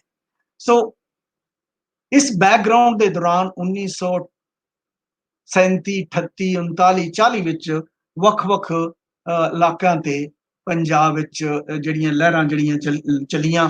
सब तो पहला है मिल्टगुमरी और लायलपुर, मिल्टगुमरी और नीली बार दे मज़ारे सी जिहड़े उधर उन्होंने ਨਾ ਕਰ ਦਿੱਤੀ ਕਪਾਹ ਚੁਣਨ ਤੋਂ, ਔਰ ਸਰਕਾਰ ਉੱਤੇ ਦਬਾਅ ਪਾਇਆ ਕਿ ਸਾਡੇ ਜਿਹੜੇ ਮਾਮਲੇ ਨੇ ਉਹ ਘੱਟ ਕੀਤੇ ਜਾਣ, ਸਾਡੇ ਮੋਗਿਆਂ ਦੇ ਜਿਹੜੇ ਪਾਣੀ ਨੇ ਉਹ ਵੱਡੇ ਕੀਤੇ ਜਾਣ। ਤੇ ਲਾਇਲਪੁਰ ਦੇ ਇਲਾਕੇ 'ਚ ਇਹ ਲਹਿਰ ਚੱਲੀ ਮਿੰਟ ਨੂੰ। ਰਾਜਬਾਹਾ ਇੱਕ ਏਰੀਆ ਹੈ ਲਾਇਲਪੁਰ, ਆਪਣਾ ਲਾਇਲਪੁਰ ਦੇ ਏਰੀਏ 'ਚ, ਉੱਥੇ ਇਹ ਮੂਵਮੈਂਟ ਚੱਲੀ। ਔਰ ਇਸ ਤਰ੍ਹਾਂ ਦੀਆਂ ਮੂਵਮੈਂਟ ਲਹਿਰਾਂ ਅੰਮ੍ਰਿਤਸਰ ਵਿੱਚ ਚੱਲੀਆਂ, ਇਸ ਤਰ੍ਹਾਂ ਦੀਆਂ ਲਹਿਰਾਂ ਲਾਹੌਰ ਵਿੱਚ ਚੱਲੀ, ਜਲੰਧਰ ਵਿੱਚ ਚੱਲੀ। ਪਰ ਇਹ ਸਾਰੀਆਂ ਮੂਵਮੈਂਟਾਂ ਦਾ ਇੱਕ ਹੀ ਗੱਲ ਨਿਕਲੀ, ਇਹਨਾਂ ਸਾਰੀਆਂ ਲਹਿਰਾਂ ਵਿੱਚੋਂ ਅਲਟੀਮੇਟਲੀ ਕਮਿਊਨਿਸਟਾਂ ਨੂੰ ਜੋ ਮਿਲਦਾ ਸੀ, ਕੁਝ ਪਿੰਡਾਂ ਵਿੱਚ ਉਹਨਾਂ ਦਾ ਪ੍ਰਭਾਵ ਹੋ ਜਾਂਦਾ ਸੀ, ਔਰ ਇਹਦੇ 'ਚ ਉਹਨਾਂ ਨੂੰ ਕੁਝ ਕਾਰਕੁਨ ਮਿਲ ਜਾਂਦੇ ਸੀ ਜਿਹੜੇ ਲੋਕ ਨਾ ਕਮਿਊਨਿਸਟ ਪਾਰਟੀ ਦੇ ਮੈਂਬਰ ਬਣ ਜਾਂਦੇ ਸੀ। ਸੋ ਅਗਰ ਅਸੀਂ ਇਹ ਗੱਲ ਕਹਿਣੀ ਹੋਵੇ ਕਿ ਪੰਜਾਬ ਵਿੱਚ ਕਮਿਊਨਿਸਟ ਲਹਿਰ ਕੋਈ ਜਨਤਕ ਕਿਸਮ ਦੀ ਲਹਿਰ ਨਹੀਂ ਬਣ ਸਕੀ, ਪੰਜਾਬ ਵਿੱਚ ਕਮਿਊਨਿਸਟ ਲਹਿਰ ਜ਼ਿਆਦਾਤਰ ਇਹ ਕਾਰਕੁਨਾਂ ਦੀ ਹੀ ਲਹਿਰ ਸੀ, ਔਰ ਬੜੇ ਦੁੱਖ ਝੱਲਣ ਵਾਲੇ, ਮੁਸ਼ਕਲਾਂ ਝੱਲਣ ਵਾਲੇ ਕਮਿਟਡ ਕਾਮਰੇਡਾਂ ਦੀ ਜਿਹੜੀ ਸੀ ਉਹ ਇੱਕ ਲਹਿਰ ਰਹੀ। ਉਹਨਾਂ ਵਿੱਚੋਂ ਬਹੁਤਿਆਂ ਨੂੰ ਪੁਲਿਸ ਨੇ ਬਹੁਤ ਮਾਰ ਕੁਟਾਈ ਕੀਤੀ, ਉਹਨਾਂ ਨੂੰ ਲਾਹੌਰ ਦੇ ਕਿਲਿਆਂ ਵਿੱਚ ਲਿਜਾ ਕੇ ਬਹੁਤ ਯਤਨਾਵਾਂ ਵੀ ਦਿੱਤੀਆਂ, ਉਹਨਾਂ ਤੇ ਤਸ਼ੱਦਦ ਵੀ ਹੋਇਆ, ਪਰ ਉਹ ਆਪਣੀ ਧੁਨ ਦੇ ਪੱਕੇ ਰਹੇ। ਜਦੋਂ ਵੀ ਬਾਹਰ ਆਉਂਦੇ ਉਹ ਫਿਰ ਕਿਸਾਨਾਂ ਵਿੱਚ ਕੰਮ ਉਹਨਾਂ ਨੇ ਜਾਰੀ ਰੱਖਿਆ। ਪਰ ਇਸ ਦੇ ਬਾਵਜੂਦ ਵੀ ਉਹਨਾਂ ਕੋਲੇ ਆਪਣੇ ਪ੍ਰਭਾਵ ਦੀਆਂ ਕੁਝ ਪਾਕਟ ਸੀ ਰਹੀਆਂ, ਔਰ ਇਸ ਤੋਂ ਅੱਗੇ ਉਹ ਨਹੀਂ ਜਾ ਸਕੇ। ਕਮਿਊਨਿਸਟਾਂ ਦਾ ਇੱਥੇ ਥੋੜੀ ਜਿਹੀ ਗੱਲ ਵੀ ਦੱਸਣੀ ਚਾਹੀਦੀ ਕਿ ਕਮਿਊਨਿਸਟਾਂ ਦਾ ਇੱਥੇ ਕੰਮ ਕਰਨ ਦਾ ਢੰਗ ਕੀ ਸੀ, ਜਾਂ ਕਿਸ ਤਰ੍ਹਾਂ ਦੇ ਕਮਿਊਨਿਸਟ ਵਿਚਾਰ ਇੱਥੇ ਪੈਦਾ ਹੋਏ। ਮੈਂ ਇਹ ਗੱਲ ਬੜੀ ਤੁਹਾਨੂੰ ਦਿਲਚਸਪੀ ਦੱਸਣੀ ਚਾਹੁੰਦਾ ਕਿ ਜੋ ਗਦਰਾਈਟਸ ਰੂਸ ਜਾ ਕੇ ਪੰਜਾਬ 'ਚ ਆਏ ਸੀਗੇ, ਔਰ ਜਿਨ੍ਹਾਂ ਨੇ ਕਿਰਤੀ ਕਿਸਾਨ ਪਰਚਾ ਆਪਣਾ ਸ਼ੁਰੂ ਕੀਤਾ ਸੀ, ਉਹ ਲੋਕ ਗੁਰਬਾਣੀ ਦਾ ਪਾਠ ਕਰਨ ਵਾਲੇ ਵੀ ਸਨ, ਸਿੱਖੀ ਸਿਦਕ ਵਿੱਚ ਉਹਨਾਂ ਦਾ ਬੜਾ ਡੂੰਘਾ ਵਿਸ਼ਵਾਸ ਸੀ। ਬਾਅਦ ਵਿੱਚ ਪੰਜਾਬ ਕਿਸਾਨ ਸਭਾ ਜਿਹੜੀ ਸੀ ਉਹ ਅੰਮ੍ਰਿਤਸਰ ਗੁਰਦੁਆਰੇ ਦੇ ਲੰਗਰ ਤੇ ਉੱਥੋਂ ਦੀ ਜਿਹੜੀਆਂ ਬਾਹਰ ਦੀਆਂ ਉਹਨਾਂ ਦੀਆਂ ਬਿਲਡਿੰਗਾਂ ਸੀ, ਉਹਨਾਂ ਵਿੱਚ ਦਫ਼ਤਰ ਵੀ ਖੋਲੇ ਗਦਰਾਈਟਾਂ ਨੇ। ਔਰ ਗਦਰਾਈਟਸ ਦਾ ਪੰਜਾਬ ਦੀ ਸਿੱਖ ਕਮਿਊਨਿਟੀ 'ਚ ਬੜਾ ਹੀ ਆਦਰ ਮਾਣ ਸੀ, ਇੰਨਾ ਆਦਰ ਮਾਣ ਸੀ ਕਿ ਮਾਸਟਰ ਤਾਰਾ ਸਿੰਘ ਵਰਗੇ ਲੋਕ ਵੀ ਉਹਨਾਂ ਨਾਲ ਕਿਸੇ ਇਲੈਕਸ਼ਨ 'ਚ ਸ਼੍ਰੋਮਣੀ ਗੁਰਦੁਆਰਾ ਦੇ ਇਲੈਕਸ਼ਨ ਵਿੱਚ ਲੜ ਕੇ ਉਹਨਾਂ ਨੂੰ ਡਿਫੀਟ ਨਹੀਂ ਸੀ ਕਰਨਾ ਚਾਹੁੰਦੇ। ਪਰ ਜਦ ਇਹ ਕਿਰਤੀ ਰਸਾਲਾ ਸ਼ੁਰੂ ਹੋਣ ਲੱਗਿਆ ਤੇ ਸਭ ਨੇ ਸ਼ੁਰੂ ਕੀਤਾ ਕਿ ਆਪਾਂ ਸਾਰਿਆਂ ਨੂੰ ਮਿਲ ਕੇ ਹੁਣ ਜਾਣਾ ਚਾਹੀਦਾ ਗੁਰਦੁਆਰੇ ਅੰਮ੍ਰਿਤਸਰ ਗੋਲਡਨ ਟੈਂਪਲ, ਔਰ ਉੱਥੋਂ ਵਾਕ ਲੈਣਾ ਚਾਹੀਦਾ ਹੈ, ਔਰ ਉਸ ਤੋਂ ਬਾਅਦ ਫਿਰ ਆਫ ਕੋਰਸ ਅਰਦਾਸ ਹੋਣੀ ਚਾਹੀਦੀ ਹੈ for the success of this paper. ਤੇ ਉਹ ਸਾਰੇ ਗਏ ਔਰ ਵਾਕ ਲਿਆ, तो ਵਾਕ ਨਿਕਲਿਆ ਆਪਣੇ ਹੱਥੀ ਆਪਣਾ ਆਪੇ ਹੀ ਕਾਜ ਸਵਾਰੀ। ਔਰ ਉਹਨਾਂ ਨੂੰ ਇਸ ਗੱਲ ਦੀ ਬੜੀ ਖੁਸ਼ੀ ਹੋਈ ਕਿ ਇਹ ਇਸ ਗੱਲ ਦੇ ਵਿੱਚ ਉਹਨਾਂ ਨੂੰ ਇੱਕ ਖਾਸ ਕਿਸਮ ਦੀ ਇਲਾਹੀ ਜਿਹੜੀ ਹੈ ਡਾਇਰੈਕਸ਼ਨ ਮਿਲੀ ਹੈ, ਔਰ ਆਪਣੇ ਹੱਥੀ ਉਹਨਾਂ ਨੇ ਆਪਣਾ ਕੰਮ ਕਰਨਾ, ਆਪਣੇ ਤੇ ਕਰਨਾ, ਕਿਸੇ ਹੋਰ ਤੇ ਨਹੀਂ ਕਰਨਾ। ਔਰ ਇਹ ਜਿਹੜਾ ਮੈਗਜ਼ੀਨ ਸੀ ਕਿਰਤੀ ਮੈਗਜ਼ੀਨ, ਇਹ ਪੰਜਾਬੀ ਵਿੱਚ ਸੀ ਔਰ ਉਰਦੂ ਵਿੱਚ ਉਹਨਾਂ ਦਾ ਮੈਗਜ਼ੀਨ ਹੁੰਦਾ ਸੀ ਮਿਹਨਤਕਸ਼, ਉਰਦੂ ਵਰਸ਼ਨ ਉਹਦਾ। ਔਰ ਇਹ 1926 ਚ ਉਹਨਾਂ ਨੇ ਸ਼ੁਰੂ ਕੀਤਾ। 1928 ਤੱਕ ਇਹ ਬਿਲਕੁਲ ਕਾਫੀ ਰੈਡੀਕਲ ਵਿਚਾਰਾਂ ਦਾ ਜਿਹੜਾ ਇੱਕ ਸਾਧਨ ਬਣ ਗਿਆ, ਔਰ ਪੰਜਾਬ ਵਿੱਚ ਰੂਸੀ ਇਨਕਲਾਬ ਬਾਰੇ ਆਰਟੀਕਲ ਲਿਖੇ। ਇੱਥੋਂ ਤੱਕ ਕਿ ਮਾਸਟਰ ਤਾਰਾ ਸਿੰਘ ਨੇ ਵੀ ਉਹਦੇ ਵਿੱਚ ਰੂਸੀ ਇਨਕਲਾਬ ਨੂੰ ਜੀ ਆਇਆਂ ਕਿਹਾ ਔਰ ਇੱਕ ਆਰਟੀਕਲ ਲਿਖਿਆ, ਬਾਕੀ ਲੋਕਾਂ ਨੇ ਹੋਰਾਂ ਨੇ ਲਿਖਣੇ ਸੀ। ਔਰ ਇਹ ਸਾਰੀਆਂ ਗੱਲਾਂ 'ਚ ਇੱਕ ਗੱਲ ਜਿਹੜੀ ਨਿਕਲੀ ਉਹ ਇਹ ਸੀ ਕਿ ਪੰਜਾਬ ਵਿੱਚ ਜਿਹੜੇ ਵਿਚਾਰ ਆਏ ਕੋਈ ਮਾਰਕਸਿਜ਼ਮ ਕਿਸਮ ਦੇ ਵਿਚਾਰ ਨਹੀਂ ਸੀ, ਕੋਈ ਮਾਰਕਸਿਸਟ ਮੈਥਡ ਨਹੀਂ ਸੀ, ਕੋਈ ਮਾਰਕਸਿਸਟ ਵਿਚਾਰਧਾਰਾ ਦਾ ਡੂੰਘਾ ਅਧਿਐਨ ਨਹੀਂ ਸੀ, ਕੋਈ ਇੰਟੈਲੈਕਚੁਅਲ ਮੂਵਮੈਂਟ ਨਹੀਂ ਸੀ। ਇਹ ਜਿਹੜੇ ਸਾਰੇ ਲੋਕ ਇਹ ਪੋਲੀਟੀਕਲ ਕਾਰਕੁਨ ਸਨ, ਔਰ ਇਹਨਾਂ ਨੇ ਰੂਸ ਨੂੰ ਇੱਕ ਐਸੇ ਸਮਾਜ ਵੱਲੋਂ, ਇੱਕ ਐਸੇ ਸਮਾਜ ਦੀ ਸਿਰਜਣਾ ਵੱਲੋਂ ਉਹਦਾ ਤਸਵਰ ਕੀਤਾ ਕਿ ਉਹ ਇੱਕ ਅਜਿਹਾ ਦੇਸ਼ ਹੈ ਜਿੱਥੇ ਮਜ਼ਦੂਰਾਂ ਤੇ ਕਿਸਾਨਾਂ ਦਾ ਰਾਜ ਹੈ। ਔਰ ਅਗਰ ਤੁਸੀਂ ਕਮਿਊਨਿਸਟਾਂ ਨੂੰ ਜਿਤਾਓਗੇ, ਕਮਿਊਨਿਸਟਾਂ ਦੇ ਪਿੱਛੇ ਲੱਗੋਗੇ, ਇਸ ਦੇਸ਼ ਵਿੱਚ ਵੀ ਅਸੀਂ ਮਜ਼ਦੂਰਾਂ ਤੇ ਕਿਸਾਨਾਂ ਦਾ ਜਿਹੜਾ ਰਾਜ ਹੈ ਉਹ ਕਾਇਮ ਕਰਨਾ ਚਾਹੁੰਦੇ ਹਾਂ। ਬਹੁਤ ਸਾਰੇ ਲੋਕਾਂ ਨੂੰ ਇਸ ਗੱਲ ਦੇ ਵਿੱਚ ਵਿਸ਼ਵਾਸ ਨਹੀਂ ਹੁੰਦਾ ਸੀ ਕਿ ਅੰਗਰੇਜ਼ਾਂ ਨੂੰ ਇੱਕ ਦਿਨ ਕੱਢ ਕੇ ਇੱਥੇ ਪੰਜਾਬ ਵਿੱਚ ਮਜ਼ਦੂਰਾਂ ਤੇ ਕਿਸਾਨਾਂ ਦਾ ਰਾਜ ਕਾਇਮ ਹੋ ਜਾਏਗਾ। ਪਰ ਇਹ ਵਿਚਾਰ ਉਹਨਾਂ ਕਿਤੇ ਨਾ ਕਿਤੇ ਇਸ ਗੱਲ ਦੀ ਖਿੱਚ ਪਾਉਂਦੇ ਸਨ, ਔਰ ਇਹਦੀ ਇੱਕ ਟੁੰਬ ਲੱਗਦੀ ਸੀ ਉਹਦੇ ਮਨਾਂ ਵਿੱਚ ਕਿ ਐਸਾ ਹੋਣਾ ਚਾਹੀਦਾ ਹੈ। ਔਰ ਉਹਨਾਂ ਨੇ ਰੂਸ ਨੂੰ ਇੱਕ ਅਜਿਹੇ ਸਮਾਜ ਨੂੰ ਤਸਵਰ ਕੀਤਾ ਜਿੱਥੇ ਕਿਸਾਨਾਂ ਤੇ ਕੋਈ ਮਾਮਲਾ ਨਹੀਂ, ਕਿਸਾਨਾਂ ਤੇ ਕੋਈ ਟੈਕਸ ਨਹੀਂ, ਸਰਕਾਰਾਂ ਸਿਰਫ ਉਹਨਾਂ ਨੂੰ ਆਪਣੀ ਵਾਹੀ ਕਰਨ ਵਾਸਤੇ ਔਰ ਆਪਣੀ ਪੈਦਾ ਕਰਨ ਵਾਸਤੇ ਸਾਰੀਆਂ ਸਹੂਲਤਾਂ ਦਿੰਦੀਆਂ, ਔਰ ਉਹਨਾਂ ਤੇ ਕੋਈ ਜੋ ਉਹਨਾਂ ਦੀ ਪੈਦਾਵਾਰ ਆ ਉਹਨਾਂ ਕੋਲੇ ਰਹਿੰਦੀ ਆ, ਉਹਨੂੰ ਕੋਈ ਹਥਿਆ ਨਹੀਂ ਸਕਦਾ। ਇਹੋ ਜਿਹਾ ਸਮਾਜ ਉਹਨਾਂ ਨੇ ਰਸ਼ੀਆ ਨੂੰ ਆਪਣੇ ਆਪ ਤਸਵਰ ਕੀਤਾ। ਔਰ ये ਜਿਹੜਾ ਪੈਜ਼ੈਂਟ ਯੂਟੋਪੀਆ ਜੋ ਮੈਂ ਤੁਹਾਨੂੰ ਕਹਿਣਾ ਹੈ, ਇੱਕ ਕਿਸਮ ਦਾ ਇਹ ਪੈਜ਼ੈਂਟ ਯੂਟੋਪੀਆ ਥਾ ਇੱਕ ਸਮਾਜ ਦਾ, ਜਿਹੜਾ ਉਹਨਾਂ ਨੇ ਉੱਥੇ ਜਾ ਕੇ ਵੀ ਵੇਖਿਆ 1923 ਚ, ਕਿਉਂਕਿ 1923 ਵਿੱਚ ਰਸ਼ੀਆ ਦੇ ਵਿੱਚ ਬਦਲਾਵ ਆ ਰਹੇ ਸਨ, ਔਰ ਜਿਹੜੇ ਰੂਸੀ ਇਨਕਲਾਬ, ਵਰਲਡ ਇਨਕਲਾਬ ਫਿਰ ਹੋਣ ਤੋਂ ਬਾਅਦ ਕਿਸਾਨਾਂ ਵੱਲੀ ਸ਼ੁਰੂ ਹੋ ਗਿਆ, ਨਿਊ ਇਕਨੋਮਿਕ ਪਾਲਿਸੀ ਸ਼ੁਰੂ ਹੋ ਗਈ ਸੀ ਰਸ਼ੀਆ ਵਿੱਚ, ਜਿਹਦੇ ਕਾਰਨ ਰਿਚ ਪੈਜ਼ੈਂਟਸ ਨੂੰ ਉੱਥੇ ਕਾਫੀ ਹੱਦ ਤੱਕ ਫਲਰਿਸ਼ ਹੋਣ ਦਿੱਤਾ ਜਾ ਰਿਹਾ ਸੀ। ਇਹ ਲੋਕ ਉਸ ਵੇਲੇ ਉੱਥੇ ਗਏ ਸੀ, ਜੋ ਇਹਨਾਂ ਨੇ ਹਾਲਾਤ ਵੇਖੇ ਉਹ ਕਿਸਾਨੀ ਦੇ ਬੜੇ ਹੀ ਸਾਜ਼ਗਾਰ ਹਾਲਾਤ ਸਨ, ਔਰ ਉਸ ਤੋਂ ਬਹੁਤ ਇੰਪ੍ਰੈਸ ਹੋਏ, ਔਰ ਉਹਨਾਂ ਨੇ ਇੱਥੇ ਆ ਕੇ ਆਪਣਾ ਪ੍ਰਚਾਰ ਸ਼ੁਰੂ ਕੀਤਾ, ਕਮਿਊਨਿਸਟ ਜਿਹਨੂੰ ਉਹ ਕਹਿੰਦੇ ਸੀ ਕਮਿਊਨਿਸਟ। ਪਰ ਅਸਲੀ ਪ੍ਰਚਾਰ ਇਹ ਸੀ ਕਿ ਉਹਨਾਂ ਦਾ ਇਹ ਹੁੰਦਾ ਸੀ ਕਿ ਦੇਖੋ ਦੁਨੀਆ 'ਚ ਇਸ ਤਰ੍ਹਾਂ ਦਾ ਰਾਜ ਕਾਇਮ ਹੋ ਸਕਦਾ ਹੈ, ਹੋ ਚੁੱਕਾ ਹੈ, ਇਹ ਆਪਣੇ ਆਪ ਵਿੱਚ ਕੋਈ ਹਵਾਈ ਗੱਲਾਂ ਨਹੀਂ ਹੈ, ਇਹ ਅਸਲੀਅਤ ਹੈ। ਔਰ ਜੋ ਲੋਕ ਰੂਸੀ ਜਾਂਦੇ ਜਾਂ ਆਉਂਦੇ ਸੀ, ਜਿਸ ਤਰ੍ਹਾਂ ਕਿ ਨਹਿਰੂ ਔਰ ਹੋਰ ਲੋਕ ਆਏ, ਉਹਨਾਂ ਦਾ ਇਹੀ ਕਹਿਣਾ ਸੀਗਾ ਕਿ ਹਾਂ ਇਸ ਤਰ੍ਹਾਂ ਦਾ ਸਮਾਜ ਵਾਕਈ ਉੱਥੇ ਹੈ, ਉੱਥੇ ਮਜ਼ਦੂਰਾਂ ਦਾ ਰਾਜ ਹੈ, ਉੱਥੇ ਕਿਸਾਨਾਂ ਦਾ ਰਾਜ ਹੈ, ਔਰ ਇਹ ਜਿਹੜੇ ਨੇ ਕਿਰਤੀ ਕਿਸਾਨ ਜਿਹੜੇ ਨੇ ਉੱਥੇ ਆਪਣੀ ਜਿਹੜੀ ਹੈ ਤਕਦੀਰ ਦੇ ਮਾਲਿਕ ਨੇ, ਔਰ ਜੋ ਕਰਨਾ ਚਾਹਣ ਸਮਾਜ ਵਿੱਚ ਕਰ ਸਕਦੇ ਨੇ। ਪਰ ਜਿਵੇਂ ਕਿ ਮੈਂ ਤੁਹਾਨੂੰ ਕਿਹਾ, ਇਸ ਦੇ ਕਾਰਨ ਕਿਉਂਕਿ ਉਹਨਾਂ ਦੇ ਵਿਰੋਧ ਵਿੱਚ ਇੱਕ ਬਹੁਤ ਪਾਵਰਫੁਲ ਯੂਨੀਅਨਿਸਟ ਪਾਰਟੀ ਖੜੀ ਸੀ, ਕਲੋਨੀਅਲ ਸਟੇਟ ਦਾ ਰਿਪਰੈਸ਼ਨ ਖੜਾ ਸੀ, ਕਿਸਾਨਾਂ ਦੇ ਪੰਜਾਬ ਦੇ ਕਿਸਾਨਾਂ ਦੀ ਹਾਲਤ ਮਾੜੀ ਸੀ, ਪਰ ਇੰਨੀ ਮਾੜੀ ਨਹੀਂ ਸੀ ਬਾਕੀ ਜਿੰਨੀ ਹਿੰਦੁਸਤਾਨ ਸੀ ਜਾਂ ਬੰਗਾਲ ਜਾਂ ਬਿਹਾਰ ਵਿੱਚ ਸੀ। ਇਸ ਕਰਕੇ ਕਮਿਊਨਿਸਟਾਂ ਨੂੰ ਇੱਕ ਬੜੀ ਲਿਮਟਿਡ ਕਿਸਮ ਦੀ ਇੱਥੇ ਕਾਮਯਾਬੀ ਹਾਸਿਲ ਹੋਈ 1947 ਤੱਕ, ਔਰ ਇਹ ਕਾਮਯਾਬੀ ਬੜੀ ਸੀ, ਇਹ ਥੋੜ੍ਹੀ ਜਿਹੀ ਇਹ ਹੋਈ ਸੈਂਟਰਲ ਪੰਜਾਬ ਵਿੱਚ, ਜਿਵੇਂ ਕਿਹਾ ਕਿ ਪੱਛਮੀ ਪੰਜਾਬ ਵਿੱਚ ਜਿੱਥੇ ਬਹੁਤ ਗਿਣਤੀ ਮੁਸਲਮਾਨਾਂ ਦੀ ਸੀ, ਮੁਸਲਿਮ ਲੈਂਡਲॉर्डिज्म ਸੀ, ਜਿੱਥੇ ਫਿਊਡਲ ਕਨਸਟੀਟਿਊਸ਼ਨਲਿਜ਼ਮ ਦੇ ਥਰੂ ਕਲੋਨੀਅਲ ਸਟੇਟ ਜਿਹੜੀ ਸੀ ਉਹ ਆਰਮੀ ਦੇ ਨਾਲ ਮਿਲ ਕੇ ਇੱਕ ਖਾਸ ਤਰ੍ਹਾਂ ਦਾ ਕੰਪਲੈਕਸ ਫਾਰਮੇਸ਼ਨ ਬਣਾਈ ਸੀ, ਉੱਥੇ ਉਹ ਕਮਿਊਨਿਸਟ ਕਿਤੇ ਵੀ ਦਾਖਲ ਹੋਣ ਤੋਂ ਜਿਹੜੇ ਸੀ ਉਹ ਨਾਮ ਨਹੀਂ ਹੋਏ।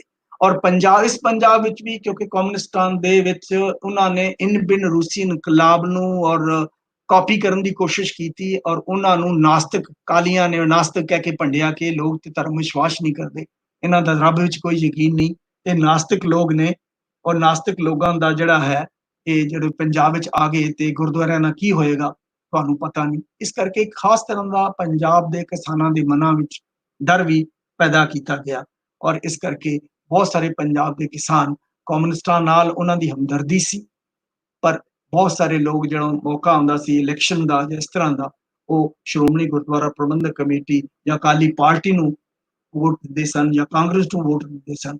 ਕਮਿਊਨਿਸਟ ਜਿਹੜੇ ਸੀ ਉਹ ਸਿਰਫ ਤੀਜੇ ਨੰਬਰ ਤੇ ਹੀ ਆਉਂਦੇ ਸੀ।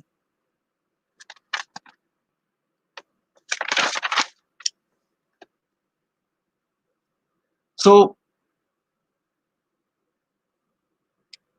ਹੁਣ ਅਸੀਂ ਮੈਂ ਇਸ ਦਾ ਕੰਕਲੂਜਨ ਕੱਢ ਕੇ ਫਿਰ ਤੁਹਾਡੇ ਨਾਲ ਗੱਲ ਕਰਦਾ ਕਿ ਇਹਨਾਂ ਜਿਹੜੀਆਂ ਲਹਿਰਾਂ ਸੀ ਇਹਨਾਂ ਦਾ ਲੌਂਗ ਟਰਮ ਪ੍ਰਭਾਵ ਪੰਜਾਬ ਦੇ ਉੱਤੇ ਕੀ ਪਿਆ। ਜਿਵੇਂ ਕਿ ਅਸੀਂ ਕਿਹਾ ਹੈ ਕਿ ਪੰਜਾਬ ਵਿੱਚ ਕਮਿਊਨਿਸਟ ਲਹਿਰ ਨੂੰ ਬਹੁਤ ਵੱਡੀ ਕਾਮਯਾਬੀ ਹਾਸਿਲ ਨਹੀਂ ਹੋਈ, ਇਹ ਮੁੱਖ ਤੌਰ ਤੇ ਕਾਰਕੁਨਾਂ ਦੀ ਲਹਿਰ ਸੀ, ਇਹ ਕੋਲੇ ਕੁਝ ਪਿੰਡਾਂ ਵਿੱਚ ਪ੍ਰਭਾਵ ਰਿਹਾ, ਔਰ ਪੰਜਾਬ ਵਿੱਚ ਅਗਰ ਕੋਈ ਇਲੈਕਸ਼ਨ ਹੁੰਦੇ ਵਿੱਚ ਉਹ ਪਾਰਟਿਸਿਪੇਟ ਵੀ ਕਰਦੇ ਸਨ ਤੇ ਉਹਨਾਂ ਦੇ 6, 7 ਜਾਂ 8 ਜਾਂ 10 MLA ਹੁੰਦੇ ਸਨ, ਇਸ ਤੋਂ ਜ਼ਿਆਦਾ ਉਹਨਾਂ ਦੇ MLA ਨਹੀਂ ਹੁੰਦੇ ਸਨ। ਔਰ ਇਸ ਕਾਰਨ ਇੱਕ ਬੜੀ ਵੱਡੀ ਜਿਹੜੀ ਪੰਜਾਬ ਦੀ ਤਕਦੀਰ ਦਾ ਫੈਸਲਾ ਹੋਇਆ, ਔਰ ਉਹ ਹੈ ਕਿ ਜਿੱਥੇ ਕਿਤੇ ਵੀ ਐਂਟੀ ਫਿਊਡਲ ਕਿਸਾਨੀ ਲਹਿਰਾਂ ਕਾਮਯਾਬ ਨਹੀਂ ਹੁੰਦੀਆਂ, ਉੱਥੇ ਡੈਮੋਕ੍ਰੇਸੀ ਲਈ ਜਗ੍ਹਾ ਨਹੀਂ ਖੁੱਲਦੀ, ਉੱਥੇ ਫਿਊਡਲ ਕਿਸਮ ਦੇ ਵਿਚਾਰ ਕਨਸਟੀਟਿਊਸ਼ਨਲਿਜ਼ਮ ਦੇ ਥਰੂ ਵੀ ਰਹਿੰਦੇ ਹਨ।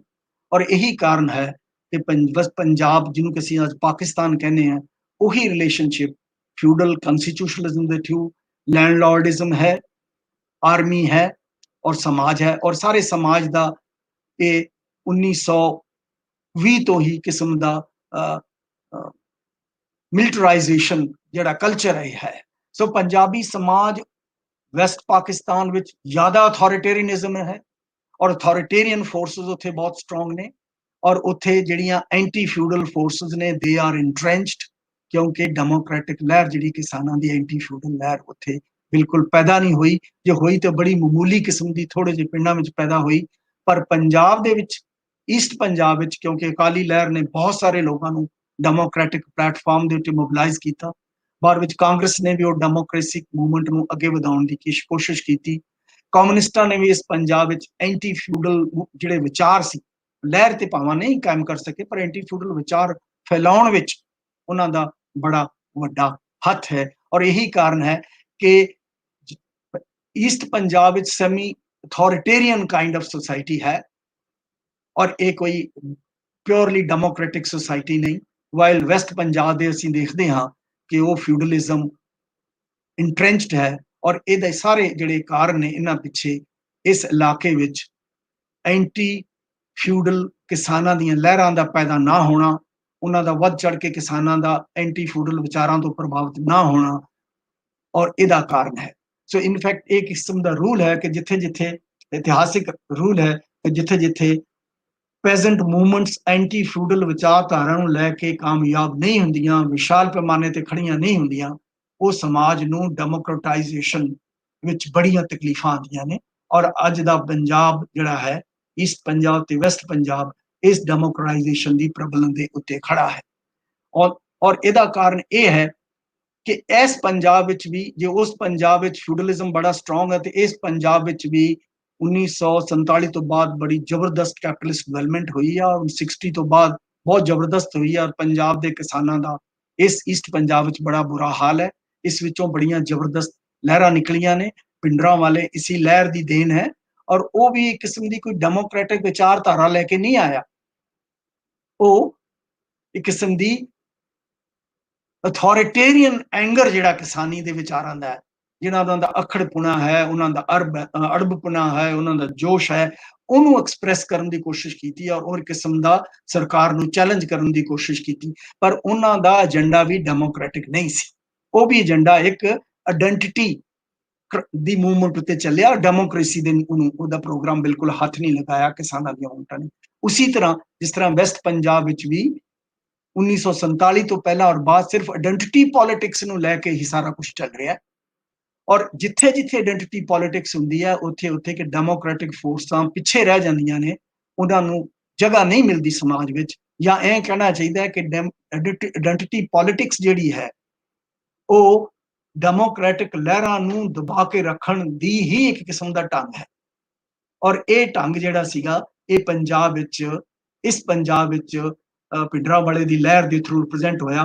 ਭਿੰਡਰਾਂਵਾਲੇ ਦੀ ਲਹਿਰ ਕੋਈ ਸਿੱਖ ਆਇਡੈਂਟੀਟੀ ਦੀ ਕ੍ਰਾਈਸਿਸ ਚੋਂ ਪੈਦਾ ਨਹੀਂ ਹੋਈ, ਉਹ ਸਿੱਖ ਪੈਜ਼ੈਂਟਰੀ, ਜੱਟ ਪੈਜ਼ੈਂਟਰੀ ਦੀ ਜਿਹੜੀ ਇਕਨੋਮਿਕ ਕ੍ਰਾਈਸਿਸ ਸੀ ਉਹਦੇ ਗੁੱਸੇ ਚੋਂ ਪੈਦਾ ਹੋਈ। ਉਹਦਾ ਜਿਹੜਾ ਅਖੜਪੁਣਾ ਸੀ ਉਹਦੇ ਚ ਪੈਦਾ ਹੋਈ।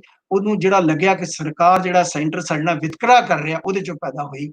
ਉਹ ਗੁੱਸੇ ਦੀ ਇੱਕ ਲਹਿਰ ਸੀ ਔਰ ਉਹ ਗੁੱਸੇ ਦੀ ਲਹਿਰ ਜਿਹੜੀ ਸੀ ਉਹਨੂੰ ਇੱਕ ਸਿੱਖ ਆਇਡੈਂਟੀਟੀ ਡਿਸਕੋਰਸ ਮਿਲਿਆ, ਕਿਉਂਕਿ ਉਹਨੂੰ ਭਿੰਡਰਾਂਵਾਲੇ ਨੇ ਡੈਮੋਕ੍ਰੈਟਿਕ ਲਹਿਰ ਜੋ ਅਕਾਲੀਆਂ ਨੇ ਸ਼ੁਰੂ ਕੀਤੀ ਸੀ ਉਹਨੂੰ ਟਰਾਂਸਫਾਰਮ ਕਰਕੇ ਇੱਕ ਧਾਰਮਿਕ ਲਹਿਰ ਬਣਾ ਦਿੱਤਾ, ਇੱਕ ਧਾਰਮਿਕ ਮਸਲਾ ਖੜਾ ਕਰ ਦਿੱਤਾ ਕਿ ਇਹ ਮਸਲਾ ਸਿੱਖਾਂ ਦੀ ਧਾਰਮਿਕਤਾ ਨਾਲ ਜੁੜਿਆ ਹੈ ਔਰ ਇਸ ਕਰਕੇ ਉਹ ਡੈਮੋਕ੍ਰੇਸੀ ਦਾ ਪ੍ਰੋਜੈਕਟ ਜਿਹੜਾ ਸੀ ਉਹ ਪਿੱਛੇ ਰਹਿ ਗਿਆ।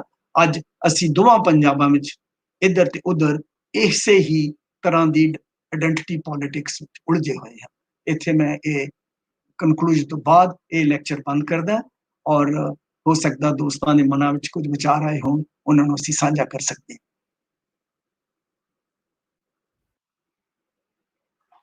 ਬਹੁਤ ਸ਼ੁਕਰੀਆ ਸਰ। ਕੁਝ ਕੁਐਸਚਨ ਜਿਹੜੇ ਆਏ ਨੇ ਮੈਂ ਤੁਹਾਡੇ ਨਾਲ ਸਾਂਝੇ ਕਰਾਂਗਾ। ਹਾਂਜੀ,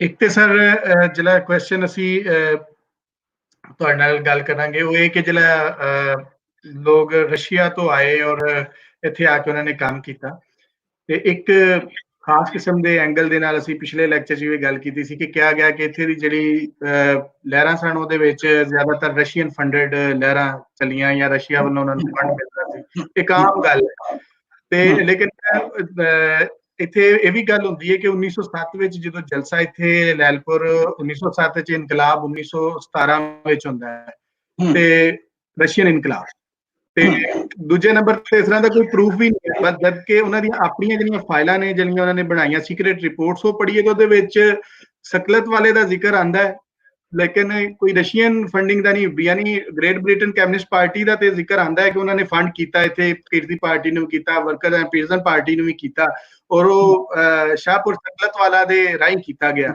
ਪਰ ਰਸ਼ੀਆ ਵੱਲੋਂ ਆਪਣੀ ਕੋਈ ਰਿਪੋਰਟ ਵਿੱਚ ਨਹੀਂ ਲਿਆ, ਲੇਕਿਨ ਆਮ ਪ੍ਰਚਲਿਤ ਇਹ ਹੀ ਕਿ ਵੀ ਉੱਥੋਂ ਰਸ਼ੀਆ ਤੋਂ ਆਂਦਾ ਸੀ। ਇੱਕ ਤਾਂ ਸਰ ਤੁਸੀਂ ਇਹਦੇ ਤੇ ਥੋੜਾ ਜਿਹਾ ਵਿਚਾਰ ਸਾਂਝੇ ਕਰੋ। ਹਾਂ, ਕੋਈ ਵੀ ਜਿਹੜੀ ਲਹਿਰ ਹੈ ਉਹਦੇ ਲਈ ਉਹ ਲਹਿਰ ਦੇ ਉਭਰਨ ਦਾ ਕਾਰਨ ਔਰ ਉਹਦੇ ਫੈਲਣ ਦੇ ਕਾਰਨ ਜਿਹੜੇ ਨੇ ਉਹ ਬਾਹਰੋਂ ਫੰਡ ਵਿੱਚ ਨਹੀਂ ਹੁੰਦੇ, ਨਹੀਂ ਤੇ ਸਾਰੇ ਫੰਡ ਦੇ ਕੇ ਹੀ ਕਿਸੇ ਸਮਾਜ ਵਿੱਚ ਲਹਿਰਾਂ ਪੈਦਾ ਕਰ ਸਕਦੇ ਨੇ ਆਪਣਾ। ਹਾਂ, ਫੰਡ ਜਿਹੜੇ ਨੇ ਉਸ ਲਹਿਰ ਨੂੰ ਆਰਗੇਨਾਈਜ਼ ਕਰਨ ਵਾਸਤੇ, ਉਹਨੂੰ ਫੈਲਾਉਣ ਵਾਸਤੇ ਕੁਝ ਹੱਦ ਤੱਕ ਮਦਦਗਾਰ ਜ਼ਰੂਰ ਹੁੰਦੇ ਨੇ। ਔਰ ਸਾਡੇ ਕੋਲੇ ਭਾਵੇਂ ਡਾਕੂਮੈਂਟਸ ਨਾ ਵੀ ਹੋਣ, ਇਸ ਤਰ੍ਹਾਂ ਦੀਆਂ ਜਿਹੜੇ ਫੰਡਿੰਗ ਹੈ ਇਹ ਜ਼ਰੂਰ ਹੀ ਥਰਡ ਇੰਟਰਨੈਸ਼ਨਲ ਨੇ ਕੋਸ਼ਿਸ਼ ਕੀਤੀ ਹੋਏਗੀ, ਪਰ ਕਿੰਨੀ ਕੁ ਕੋਸ਼ਿਸ਼ ਕੀਤੀ ਹੋਏਗੀ। ਕੋਈ ਰੂਸੀ ਇਨਕਲਾਬ ਵੀ ਉਸ ਵੇਲੇ ਵਰਲਡ ਇਨਕਲਾਬ ਦੇ ਕਾਰਨ ਫੇਲ ਹੋਣ ਕਾਰਨ ਇੱਕ ਆਪਣੇ ਆਪ ਵਿੱਚ ਇੱਕ ਸੀਮਤ ਇਨਕਲਾਬ ਬਣ ਕੇ ਰਹਿ ਗਿਆ ਸੀ। ਉਹਨਾਂ ਦੀਆਂ ਆਪਣੀਆਂ ਵੀ ਇੰਨੀ ਸਮੱਸਿਆਵਾਂ ਸੀ। ਉਹ ਤਾਂ ਸਗੋਂ ਇਹ ਚਾਹੁੰਦੇ ਸੀ ਕਿ ਇਹ ਜਿਹੜੀਆਂ ਲਹਿਰਾਂ ਨੇ, ਐਂਟੀ ਇੰਪੀਰੀਅਲਿਸਟ ਲਹਿਰ ਹਿੰਦੁਸਤਾਨ ਤੇ ਹੋਰ ਦੇਸ਼ਾਂ ਇੰਨੀਆਂ ਕਾਮਯਾਬ ਹੋ ਜਾਣ ਕਿ ਅਸੀਂ ਅੰਗਰੇਜ਼ਾਂ ਨੂੰ ਇੱਧਰ ਹੀ ਉਲਝਾਈ ਰੱਖੀਏ ਤੇ ਰਸ਼ੀ ਇਨਕਲਾਬ ਜਿਹੜਾ ਹੈ ਉਹਨੂੰ ਕੋਈ ਚੋਟ ਨਾ ਪਹੁੰਚੇ ਔਰ ਉਹ ਅੱਛੀ ਤਰ੍ਹਾਂ ਫੈਲ ਸਕੇ। ਸੋ ਪੈਸੇ ਦਾ ਜਿਹੜਾ ਮਾਮਲਾ ਹੈ ਇਹ ਇੱਕ ਕਿਸਮ ਦਾ ਇਹਨਾਂ ਲਹਿਰਾਂ ਲਈ ਭੱਡੀ ਪ੍ਰਚਾਰ ਲਈ ਜ਼ਿਆਦਾ ਇਸਤੇਮਾਲ ਕੀਤਾ ਜਾਂਦਾ ਹੈ। ਪਰ ਅਗਰ ਥੋੜਾ ਬਹੁਤਾ ਹੋਵੇ ਤਾਂ ਹੋ ਸਕਦਾ ਹੈ, ਪਰ ਇਹਦੇ ਨਾ ਵੀ ਪ੍ਰੂਫ ਮਿਲਣ ਤਾਂ ਵੀ ਸਾਨੂੰ ਇਹ ਮੰਨ ਕੇ ਚੱਲਣਾ ਚਾਹੀਦਾ ਕਿ ਜ਼ਰੂਰ ਕੁਛ ਨਾ ਕੁਛ ਹੋਏਗਾ।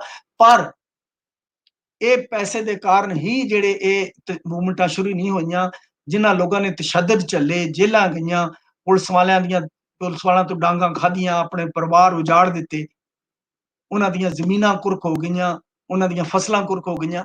ਇਹ ਕੋਈ ਪੈਸੇ ਲਈ ਕੀਤਾ ਹੋਇਆ ਕੰਮ ਨਹੀਂ ਸੀ।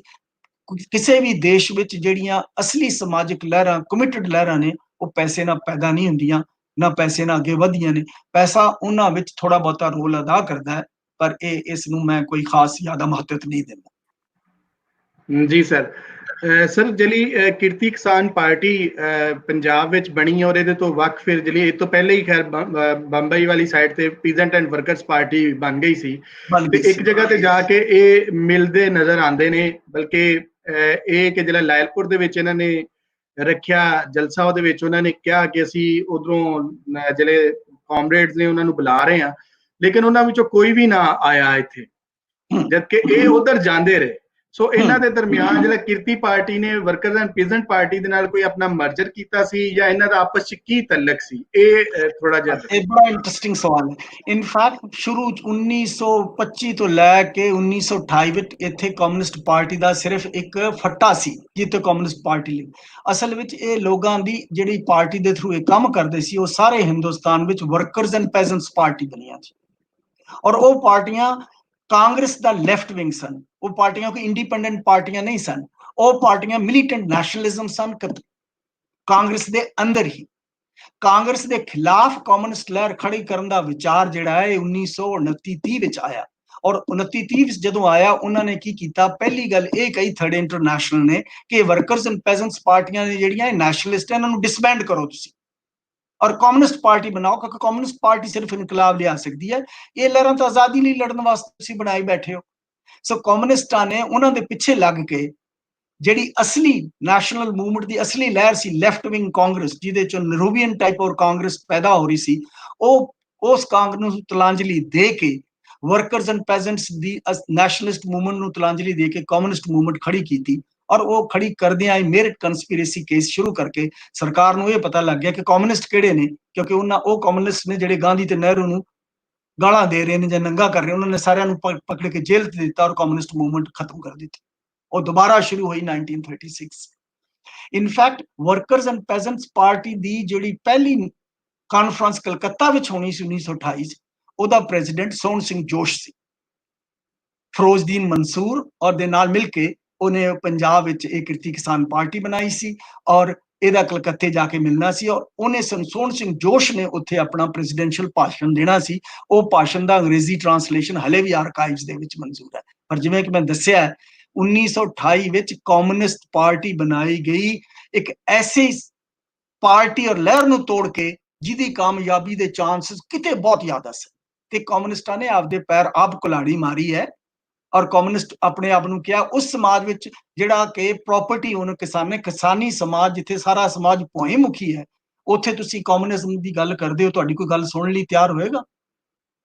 ਇੰਨੇ ਮੂਰਖ ਜੱਟ ਕਿਹੜੇ ਨੇ ਜਿਹੜੇ ਇਹੋ ਜਿਹੇ ਪਾਰਟੀ ਨੂੰ ਪਿੱਛੇ ਜਾਣਗੇ ਜਿਹੜੀ ਕਹਿੰਦੀ ਕਿ ਤੁਹਾਡੀ ਪ੍ਰਾਪਰਟੀ ਜਿਹੜੀ ਹੈ ਅਸੀਂ ਇਹਨਾਂ ਦੇ ਬਣਾ ਦਿਆਂਗੇ, ਇਹਨਾਂ ਨੂੰ ਖਤਮ ਕਰ ਦਿਆਂਗੇ ਪ੍ਰਾਪਰਟੀ ਨੂੰ, ਔਰ ਇਹਨਾਂ ਦੇ ਅਸੀਂ ਕੋਆਪਰੇਟਿਵ ਬਣਾ ਦਿਆਂਗੇ ਜਿਸ ਤਰ੍ਹਾਂ ਰਸ਼ੀਆ 'ਚ ਬਣੇ ਨੇ। ਇਸ ਤਰ੍ਹਾਂ ਦੀ ਗੱਲ ਗਲਤ ਕੀਤੀ। ਇਨਫੈਕਟ ਕਮਿਊਨਿਸਟ ਹਿੰਦੁਸਤਾਨ ਵਿੱਚ ਕਮਿਊਨਿਸਟ ਮੂਵਮੈਂਟ ਫੇਲ ਹੋਣ ਦੇ ਕਾਰਨ ਇਹ ਸੀ ਕਿ ਇਹਨਾਂ ਨੇ ਕਮਿਊਨਿਸਟ ਪਾਰਟੀ ਬਣਾਈ। ਇੱਥੇ ਕਮਿਊਨਿਸਟ ਵਿਚਾਰਧਾਰਾ ਨੈਸ਼ਨਲਿਜ਼ਮ ਦੇ ਨਾਲ ਮਿਲ ਕੇ ਇੱਕ ਲੈਫਟ ਵਿੰਗ ਕਿਸਮ ਦੀ ਪਾਰਟੀ ਬਣਨ ਦੀ ਜ਼ਰੂਰਤ ਸੀ, ਜਿਹਨੂੰ ਕਿ ਅਸੀਂ ਰੈਡੀਕਲ ਸੋਸ਼ਲ ਡੈਮੋਕ੍ਰੇਸੀ ਕਹਿ ਸਕਦੇ ਹਾਂ।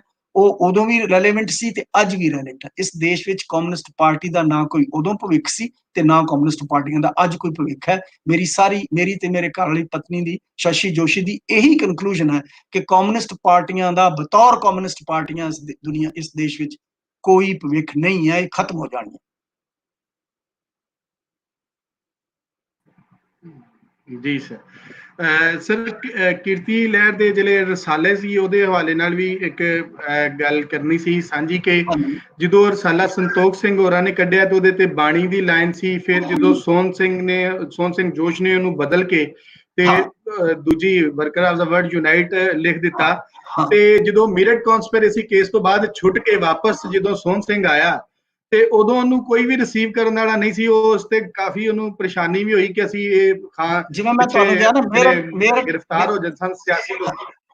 ਮੇਰਠ ਕਨਸਪੀਰੇਸੀ ਕੇਸ ਜੋ 1929 ਚੱਲਿਆ, ਉਹਦੇ ਨਾਲ ਹੀ ਸਾਰੇ ਕਮਿਊਨਿਸਟਾਂ ਨੇ ਕਾਂਗਰਸ ਤੇ ਨਹਿਰੂ ਨੂੰ ਭੰਡੀ ਸ਼ੁਰੂ ਕਰ ਦਿੱਤਾ। ਉਹ ਲੋਕ ਜਿਹੜੇ ਐਂਟੀ ਇੰਪੀਰੀਅਲਿਜ਼ਮ ਦੇ ਵਿੱਚ ਸਭ ਤੋਂ ਅੱਗੇ ਸਨ ਤੇ ਜਿਨ੍ਹਾਂ ਨੂੰ ਕਾਂਗਰਸਮੈਨ ਆਪਣੇ ਸਿਰਾਂ ਉੱਤੇ ਚੁੱਕ ਕੇ ਰੱਖਦੇ ਸੀ, ਉਹਨਾਂ ਲੋਕਾਂ ਨੇ ਹੀ ਨਹਿਰੂ ਤੇ ਗਾਂਧੀ ਨੂੰ ਗਾਲਾਂ ਦੇਣੀਆਂ ਸ਼ੁਰੂ ਕਰ ਦਿੱਤੀਆਂ। ਔਰ ਜਦੋਂ ਉਹ ਜੇਲ੍ਹ ਚੋਂ ਵਾਪਸ ਨਿਕਲ ਕੇ ਆਏ ਤੇ ਦੇਸ਼ ਵਿੱਚ ਤਾਂ ਨੈਸ਼ਨਲਿਜ਼ਮ ਦੀ ਲਹਿਰ ਉੱਭਰ ਹੋ ਰਹੀ ਸੀ। ਭਗਤ ਸਿੰਘ ਤੋਂ ਦੇ ਨੌਜਵਾਨ ਸਿਵਲ ਡਿਸਓਬੀਡੀਐਂਸ ਮੂਵਮੈਂਟ ਉੱਪਰ ਹੋ ਰਹੀ ਸੀ। ਤਾਂ ਕਮਿਊਨਿਸਟ ਉਦੋਂ ਸਿਵਲ ਡਿਸਓਬੀਡੀਐਂਸ ਮੂਵਮੈਂਟ ਦੇਸ਼ ਵਿੱਚ ਚੱਲ ਰਹੀ ਸੀ ਜਦੋਂ ਇਹ ਵਾਪਸ ਆਏ, ਔਰ ਇਹਨਾਂ ਨੇ ਸਿਵਲ ਡਿਸਓਬੀਡੀਐਂਸ ਭਾਗ ਨਹੀਂ ਲਿਆ, ਇਹ ਕਰਕੇ ਕਿ ਗਾਂਧੀ ਦੀ ਜਿਹੜੀ ਲਹਿਰ ਹੈ ਝੂਠੀ ਲਹਿਰ ਹੈ, ਇਹਦੇ 'ਚ ਅਸੀਂ ਭਾਗ ਨਹੀਂ ਲੈਣਾ। ਬਾਅਦ 'ਚ ਆਫ ਕੋਰਸ ਸੈਲਫ ਕ੍ਰਿਟਿਸਿਜ਼ਮ ਇਹ ਕਰ ਲੈਂਦਾ ਕਾਮਰੇਡ, ਪਰ ਉਸ ਵੇਲੇ 1930 ਤੋਂ ਲੈ ਕੇ 1932 ਤੱਕ ਕਮਿਊਨਿਸਟ ਜਿਹੜੇ ਸੀ ਇਹ ਦੇਖ ਰਹੇ ਸੀ ਕਿ ਗਾਂਧੀ ਦੀ ਲਹਿਰ ਹੈ ਜਿਹੜੀ ਇਹ ਤੇ ਸਮਾਜਵਾਦੀ ਨਾਲ ਮਿਲ ਕੇ ਚੱਲ ਰਹੀ ਹੈ, ਸਮਾਜਵਾਦੀ ਨਾਲ ਕੰਪਰੋਮਾਈਜ਼ ਕਰਦੀ ਹੈ। ਇਹ ਲਹਿਰ ਤੇ ਬੁਰਜ਼ਵਾਜ਼ੀ ਦੀ ਲਹਿਰ ਹੈ। ਉਹ ਸਾਰੀਆਂ ਗਲਤ ਗੱਲਾਂ ਜਿਹੜੀਆਂ ਨਹੀਂ ਕਰਨੀਆਂ ਚਾਹੀਦੀਆਂ ਸੀ ਹਿੰਦੁਸਤਾਨ ਦੇ ਕਮਿਊਨਿਸਟਾਂ ਨੇ ਕੀਤੀਆਂ। ਔਰ ਹੈਰਾਨੀ ਦੀ ਗੱਲ ਹੈ, ਤਾਂ ਵੀ ਹਲੇ ਵੀ ਬਚੇ ਹੋਏ ਨੇ ਇਸ ਦੇਸ਼ 'ਚ, ਬਚੇ ਨਹੀਂ ਹੋਏ। ਹਿੰਦੁਸਤਾਨ ਦੇ ਕਈ ਭਾਗਾਂ ਵਿੱਚ ਰਾਜ ਕੀਤਾ, ਰਾਜ ਕਰ ਰਹੇ ਨੇ। ਠੀਕ ਹੈ ਜੀ। ਤੇ ਸਰ ਇੱਕ ਜਿਹੜਾ ਹੈ ਉਹ ਕੁਐਸਚਨ ਇੱਥੇ ਦੋਸਤਾਂ ਨੇ ਕੀਤਾ ਕਿ ਜਿਹੜਾ ਪਾਰਟੀਸ਼ਨ ਦੇ ਹਵਾਲੇ ਨਾਲ ਲੈਫਟ ਦੀਆਂ ਪਾਰਟੀਆਂ ਦਾ ਕੀ ਸਟੈਂਡ ਸੀ? ਇਨਫੈਕਟ 1942 ਤੋਂ ਲੈਫਟ ਵਿੰਗ ਪਾਰਟੀਆਂ ਜਿਹੜੀਆਂ ਸੀ ਇਹਨਾਂ ਨੇ ਕਿਹਾ ਕਿ ਜਿਹੜਾ ਲਹਿਰਾਂ ਚੱਲੀਆਂ ਨੇ, ਮੁਸਲਿਮ ਲੀਗ ਦੀ ਲਹਿਰ ਹੈ, ਹਿੰਦੂਆਂ ਦੇ ਵਿੱਚ ਜਿਹੜੀ ਹਿੰਦੂ ਨੇਸ਼ਨ ਦੀ ਲਹਿਰ ਹੈ, ਇਹ ਐਵੇਂ ਹੀ ਹੈ। ਅਸਲ ਵਿੱਚ ਇਹ ਸਾਰੀਆਂ ਲਹਿਰਾਂ ਜਿਹੜੀਆਂ ਨੈਸ਼ਨੈਲਿਟੀ ਕੁਐਸਚਨ ਹੈ, ਤੇ ਨੈਸ਼ਨੈਲਿਟੀ ਦੇ ਕੁਐਸਚਨ ਬਣਾ ਕੇ, ਔਰ ਉਹਨਾਂ ਨੇ ਕਿਹਾ ਕਿ ਨੈਸ਼ਨੈਲਿਟੀ ਦੇ ਕੁਐਸਚਨ ਦਾ ਜਿਹੜੀ ਮੁਸਲਿਮ ਲੀਗ ਹੈ ਨੈਸ਼ਨੈਲਿਟੀ ਕੁਐਸਚਨ ਉਠਾ ਰਹੀ ਹੈ, ਇਸ ਕਰਕੇ ਅਸੀਂ ਮੁਸਲਿਮ ਲੀਗ ਨੂੰ ਸਪੋਰਟ ਕਰਦੇ ਹਾਂ। ਔਰ ਕਮਿਊਨਿਸਟਾਂ ਨੇ 1942 ਤੋਂ ਲੈ ਕੇ ਤਕਰੀਬਨ 1945-46 ਤੱਕ ਆਪਣੇ ਸਾਰੇ ਜਿਹੜੇ ਮੁਸਲਿਮ ਕਾਰਕੁਨ ਸੀ ਉਹਨਾਂ ਨੂੰ ਵਾਪਸ ਮੁਸਲਿਮ ਲੀਗ ਦੇ ਵਿੱਚ ਭੇਜ ਦਿੱਤਾ, ਔਰ ਉੱਥੇ ਹੀ ਉਹ ਅਬਜ਼ੌਰਬ ਹੋ ਗਏ। ਇੱਕ ਭੇਜਿਆ ਸੀ ਉਹਨੂੰ, ਉੱਥੇ ਜਾ ਕੇ ਉਹਨਾਂ ਨੂੰ ਰੈਡੀਕਲਾਈਜ਼ ਔਰ ਲੈਫਟ ਵਿੰਗ ਕਰਨਗੇ, ਹੋਇਆ ਉਹਦੇ ਉਲਟ। ਇਸ ਕਰਕੇ ਕਮਿਊਨਿਸਟ 1946-47 ਵਿੱਚ ਟੋਟਲੀ ਇਨਫੈਕਟਿਵ ਰਹੇ। ਹਾਂ, ਕਈ ਥਾਵਾਂ ਤੇ ਉਹਨਾਂ ਨੇ ਲੋਕਾਂ ਨੂੰ ਬਚਾਇਆ, ਮੁਸਲਮਾਨਾਂ ਨੂੰ ਬਚਾਇਆ, ਹਿੰਦੂਆਂ ਨੂੰ ਬਚਾਇਆ, ਦੋਵਾਂ ਤਰਫਾਂ ਤੋਂ। ਇਸ ਵਿੱਚ ਉਹਨਾਂ ਨੇ ਬੜਾ ਹੀ ਮਤਲਬ ਬੜਾ ਕਰੇਜ ਵਾਲਾ ਰੋਲ ਅਦਾ ਕੀਤਾ। ਪਰ ਕਿੰਨਾ ਕੁ ਰੋਲ ਅਦਾ ਕਰ ਸਕਦੇ ਇੰਡੀਵਿਜੂਅਲ ਲੋਕ? ਇੱਕ ਪਾਰਟੀ ਦੇ ਜਥੇਬੰਦੀ ਦੇ ਤੌਰ ਤੇ ਉਹ ਫੇਲ ਹੋ ਚੁੱਕੇ ਸਨ 1945-46 ਤੱਕ। ਇਨਫੈਕਟ ਕਮਿਊਨਿਸਟ ਪਾਰਟੀ ਦੇ ਖੇਲ ਹੋਣ ਦੇ ਕਾਰਨ ਔਰ ਦੇਸ਼ ਦੀ ਪਾਰਟੀਸ਼ਨ ਦੇ ਹੋਣ ਦੇ ਕਾਰਨ ਇੱਕ ਦੂਜੇ ਦੇ ਨਾਲ ਪੈਰਲਲ ਚੱਲਦੇ ਨੇ ਔਰ ਇੱਕ ਦੂਜੇ ਨਾਲ ਜੁੜੇ ਹੋਏ ਨੇ।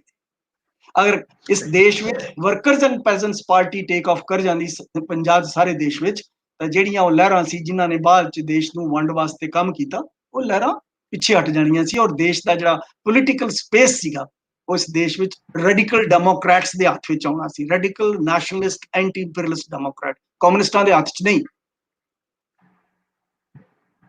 ਉਹ ਜਿਹੜਾ ਸੀ ਉਸ ਗੱਲ ਦੀ ਜਿਹੜੀ ਸੰਭਾਵਨਾ ਸੀ ਉਹ ਕਮਿਊਨਿਸਟਾਂ ਨੇ ਖੁਦ ਹੀ ਖਤਮ ਕਰ ਦਿੱਤੀ ਆਪਣੇ ਆਪ। ਇਹ ਕਹਿ ਕੇ ਝੂਠੇ ਦਿਮਾਗ ਵਿੱਚ ਕਿ ਇੱਥੇ ਇਨਕਲਾਬ ਲਿਆਉਣਾ ਅਸੀਂ।